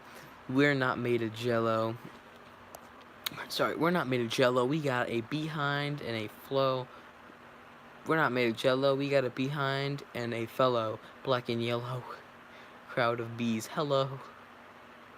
Cut into interior cockpit. Barry is giving orders to Vanessa. Barry, left, right, down. Left, right, down. Hover. Vanessa, hover. Barry, forget hover. Vanessa, you know what? This isn't so hard. Vanessa pretends to honk the horn. Vanessa, beep, beep, beep, beep. A bolt of lightning hits the plane, and the plane takes a sharp dip. Vanessa, Barry, what happened? Barry, noticing the control panel. Wait a minute. I think we're on autopilot this whole time. Vanessa, that may not have been helping me. Vanessa, that may not have been helping me. Barry, and now we're not. Barry, and now we're not. Vanessa, folding her arms. Well, then it turns out I cannot fly a plane. Barry, Barry, Vanessa struggles with the yoke. Cut to external airplane. The airplane goes into a steep dive. Cut to sequence 4175. Crash landing. Interior. Oh my god. J gate, an alert sign reading Hive alert. We need. The signal goes from the two bees to some bees. Every bee there is. Lou gathers the pollen jocks at J gate. Lou, all of you, let's get behind this fellow. Move it out. Let's get behind this fellow. Move it out. The bees follow Lou and exit J gate. Cut to interior airplane cockpit. Barry, our only chance is if I do what I do and you copy me with the wings of the plane. Vanessa, you don't have to tell. Vanessa, you don't have to tell. Barry, you don't have to yell. I'm not yelling. We have to be in a lot of trouble here. It's very hard to concentrate with that panicky tone in your voice. It's not a tone. I'm panicking. Cut to exit JFK Airport. Angle on. The bees arriving in a massive. The bees arriving in a massive at the airport. The bees. The bees arriving massive at the airport. Cut to interior cockpit. Barry and Vanessa alternately slap each other in the face. Vanessa, I don't think I can do this. Barry, Vanessa, pull yourself together. Listen to me. You have to snap. You've got to snap out of it. Vanessa, you snap out of it. Barry, you snap out of it. Vanessa, you snap out of it. Barry, you snap out of it. Vanessa, you snap out of it. Cut to external plane. A gigantic swarm of bees fly in to hold the plane up. Cut to the cockpit. Continuous. Barry, You snap out of it, Vanessa. You snap out of it. Barry, you snap. Vanessa, hold it. Barry, what? Why? Barry, what? Come on, it's my turn. Vanessa, how is the plane flying? Barry's antenna. Barry's antenna a ring. Barry, I don't know. Barry, I don't know. Answering hello. Cut to external airplane on the underside of the plane. The pollen jocks have massed all around the underbelly of the plane and are holding it up. Lou, hey Benson, have you got any followers for a happy occasion in there? Cut to the internal cockpit of Lou. Cut to the internal cockpit. Lou, Buzz, Splits, and Jackson come up alongside the cockpit. Barry in the pollen jackets. Barry, the pollen jackets. Vanessa, they do get behind a fellow. Barry, black and yellow. Lou, overhead set. Hello. Alright, you two, what do you have to say? You drop this tin can in the blacktop. Vanessa, what blacktop? Where? I can't see anything. Can you, Barry? No, nothing. It's all cloudy. Cut to external runway. Adam shouts. Adam shouts. Adam, come on. You've got to think. You have to think. B. Barry. Thinking B. Angle on overhead shot of a runway. The bees are in a formation of a flower. In unison they move, causing the flower to flash. Oh my god, this is so stupid. I haven't watched a movie in a long time, and this is how it actually goes. Okay. Into a shape of a giant flower forming in the middle of the runway. Barry, wait a minute. I think I feel something. Vanessa, what, Barry? I don't know, but it's strong. It's pulling me like a 27-year-old insect. 27 million-year-old insect. Bring the nose of the plane down. Lou, external runway. All the bees on the runway chanting, thinking bee. Cut to internal tower, Rick. Internal control tower, sorry. Rick. What in the world is on the tarmac? Angle on. Dave OTS. Onto the runway. Seeing a flower being formed by millions of bees. Bud, get some lights on that. Cut to the external runway. Angle on the aircraft landing scaffold by the side of the runway, illuminating the bees in their flower formation. Internal cockpit. Barry, Vanessa, aim for the flower. Vanessa, okay. Barry, cut the engines. Vanessa, cut the engines. Barry, we're going in on B power. Ready, boys? Lou, affirmative. Cut to cockpit. Barry, good. Barry, good. Not easy now. Land on that flower. Ready, boys? Give me a full reverse. Lou, spin around. The plane attempts to land on top of the Aloha Airlines plane. The Aloha Airlines plane with flowers is painted on it. Barry, I mean the giant black and yellow pulsating flower made of millions of bees. Vanessa, which flower? Barry, that flower. Vanessa, I'm aiming for the flower. Plane goes down after a fat guy in Hawaiian shirt. The plane goes down after a fat guy in Hawaiian shirt. Barry, that's a fat guy in a flowered shirt. That's a fat.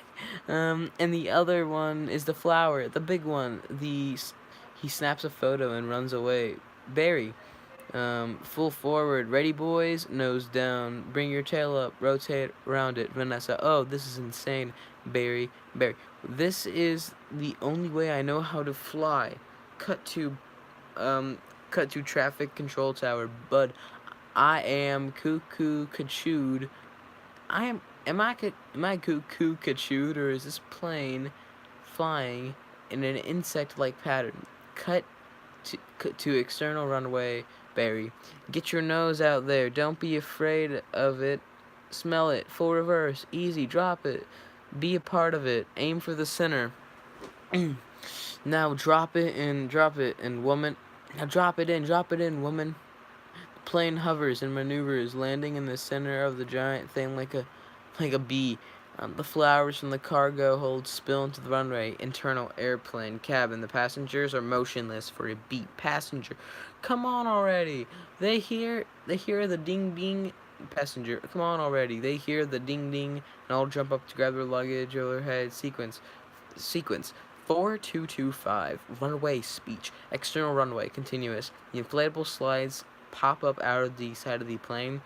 Passengers escape. Barry and Vanessa slide down the cockpit. Barry and Vanessa exhale a huge breath. Vanessa, Barry, we did it. You taught me how to fly. Barry raises her hand up in a high five. Barry, yes. No high five. Vanessa, right. Adam, Barry, it worked. Did you see the giant flower? Barry, what giant flower? Where? Of course.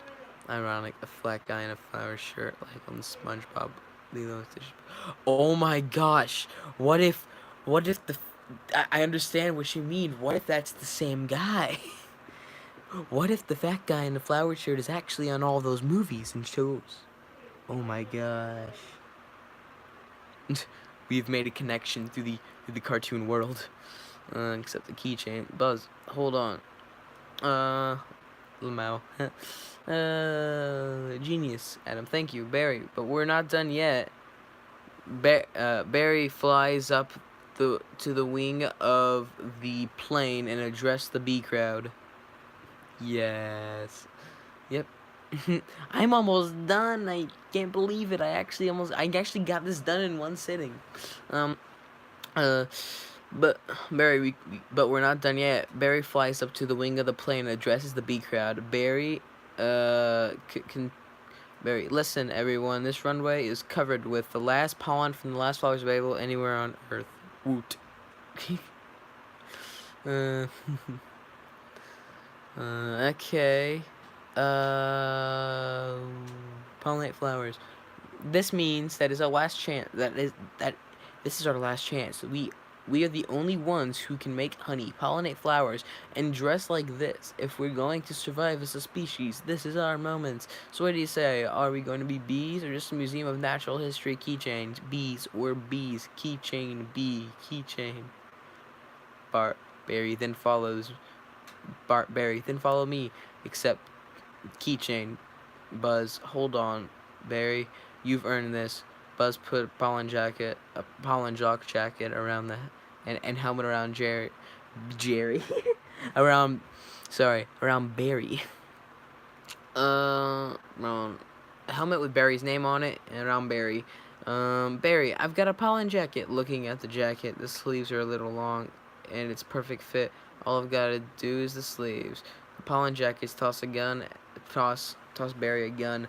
Barry, oh yeah, angle on Martin and Janet Benson. Janet Benson, that's our Barry. All the bees descend upon the flowers of the tarmac and start collecting pollen. Cut to sequence 4250. Repollination. External skies continuous. The squadron flies over the city, repollinating trees and flowers as they go. Barry breaks off from the group towards Vanessa's flower shop. Towards Vanessa's flower shop. Cut to external Vanessa's flower shop. Continuing, Barry repollinates Vanessa's flowers. Cut to external Central Park. Continuing, angle on Timmy with a frisbee as the bees fly by. Timmy, Mom, the bees are back. Central Park is completely repollinated by the bees. Dissolved to interior honey eggs. Continuing honey eggs back to normal and everyone is busily working. Angle on Adam, putting his Krellman hat on. Adam, if anyone needs to make a call, now's the time. I've got a feeling I'll be working late tonight. The bees cheer. Cut to sequence 4355. External Vanessa's flower shop with a new sign out front. Vanessa and Barry flowers, honey, legal advice. Dissolve into interior flower counter. Vanessa doing a brisk trade with many customers. Cut to interior flower shop. Continuous. Vanessa is selling flowers in the background. There are shelves stocked with honey. Vanessa, don't Don't forget these. Have a great afternoon. Yes. Can I help you? Yes, can I help you? Who's next? Who's next? Um, would you like some honey with that? It's be approved. Sign on the back of the door reads Barry Benson's Insect of Law. Um, Barry Benson, Insects at Law. Um, camera moves in. Camera moves into the back room. Anglon Barry's cow client. Cow. Milk. Cream cheese. It's all me, and I don't see a nickel, Barry. Cow. Breaking down. Sometimes I feel like a piece of meat. Barry. I had no idea. Vanessa. Barry, I'm sorry. If you got a moment, Barry, would you excuse me? My mosquito associate here will be able to help you. Mooseblood enters. Mooseblood, I'm sorry I'm late, Cow. He's a lawyer. He's a lawyer too. Mooseblood, ma'am, I'm already a blood-sucking parasite. All I needed was a briefcase. I get it, because lawyers. Engelon, the flower counter. Vanessa, to customer. Have a great afternoon. To Barry. Barry, I just got this huge tulip order for a wedding, and I was wondering, and I can't get them anywhere. Barry, not a problem. Not a problem, Vanny. Just leave it to me. Vanessa turns back to deal with the customer. Vanessa, you're a lifesaver, Barry. To the next customer. To the next customer. I can help. Who's next? Can I help? Who's next? Who's next? Angle on. Vanessa smiling back at Barry. Barry smiles too, then snaps himself out of it. Barry speaks to his antenna. All right, scramble jocks. It's time to fly. Vanessa, thank you. Barry, external flower shop. Continuous. Angle on. Kent and Andy walking down the street. Ken and Andy walking down the street. Ken noticing the new sign. Ugh, what in the world? It's that bee again. Andy guiding Ken protectively. Let it go, Kenny. Ken, the bee's ruining my life. When will this nightmare end? Andy, let it go. The they don't break stride. Angle on camera in front of Barry as he flies out the door up to the sky. Pollen jocks fold in formation behind him as they zoom out into the park. Barry. Okay, Barry. 2 splits. Beautiful day to fly. Sure is, Barry. Between you and me, I was dying to get out of that office. Fade out. B-movie. I read the entire B-movie script with only small drink breaks and a little drawing break in between. I say that was very successful as a stream. It's been over 2 hours. Thank you all for joining me. I'm going to end stream. I wish you all a great night and all that. I've only watched some of this, but since you've read the entire movie script, makes me want to watch it again. Well, I'm gonna end stream. Thank you all for joining, and thank you for the people who have stayed and people who haven't stayed. It's okay. I understand. It was kind of boring, but I got through it. We all got through it. I can't believe I did it though. So I want to say bye. Have awesome times, everybody. Yes. Bye.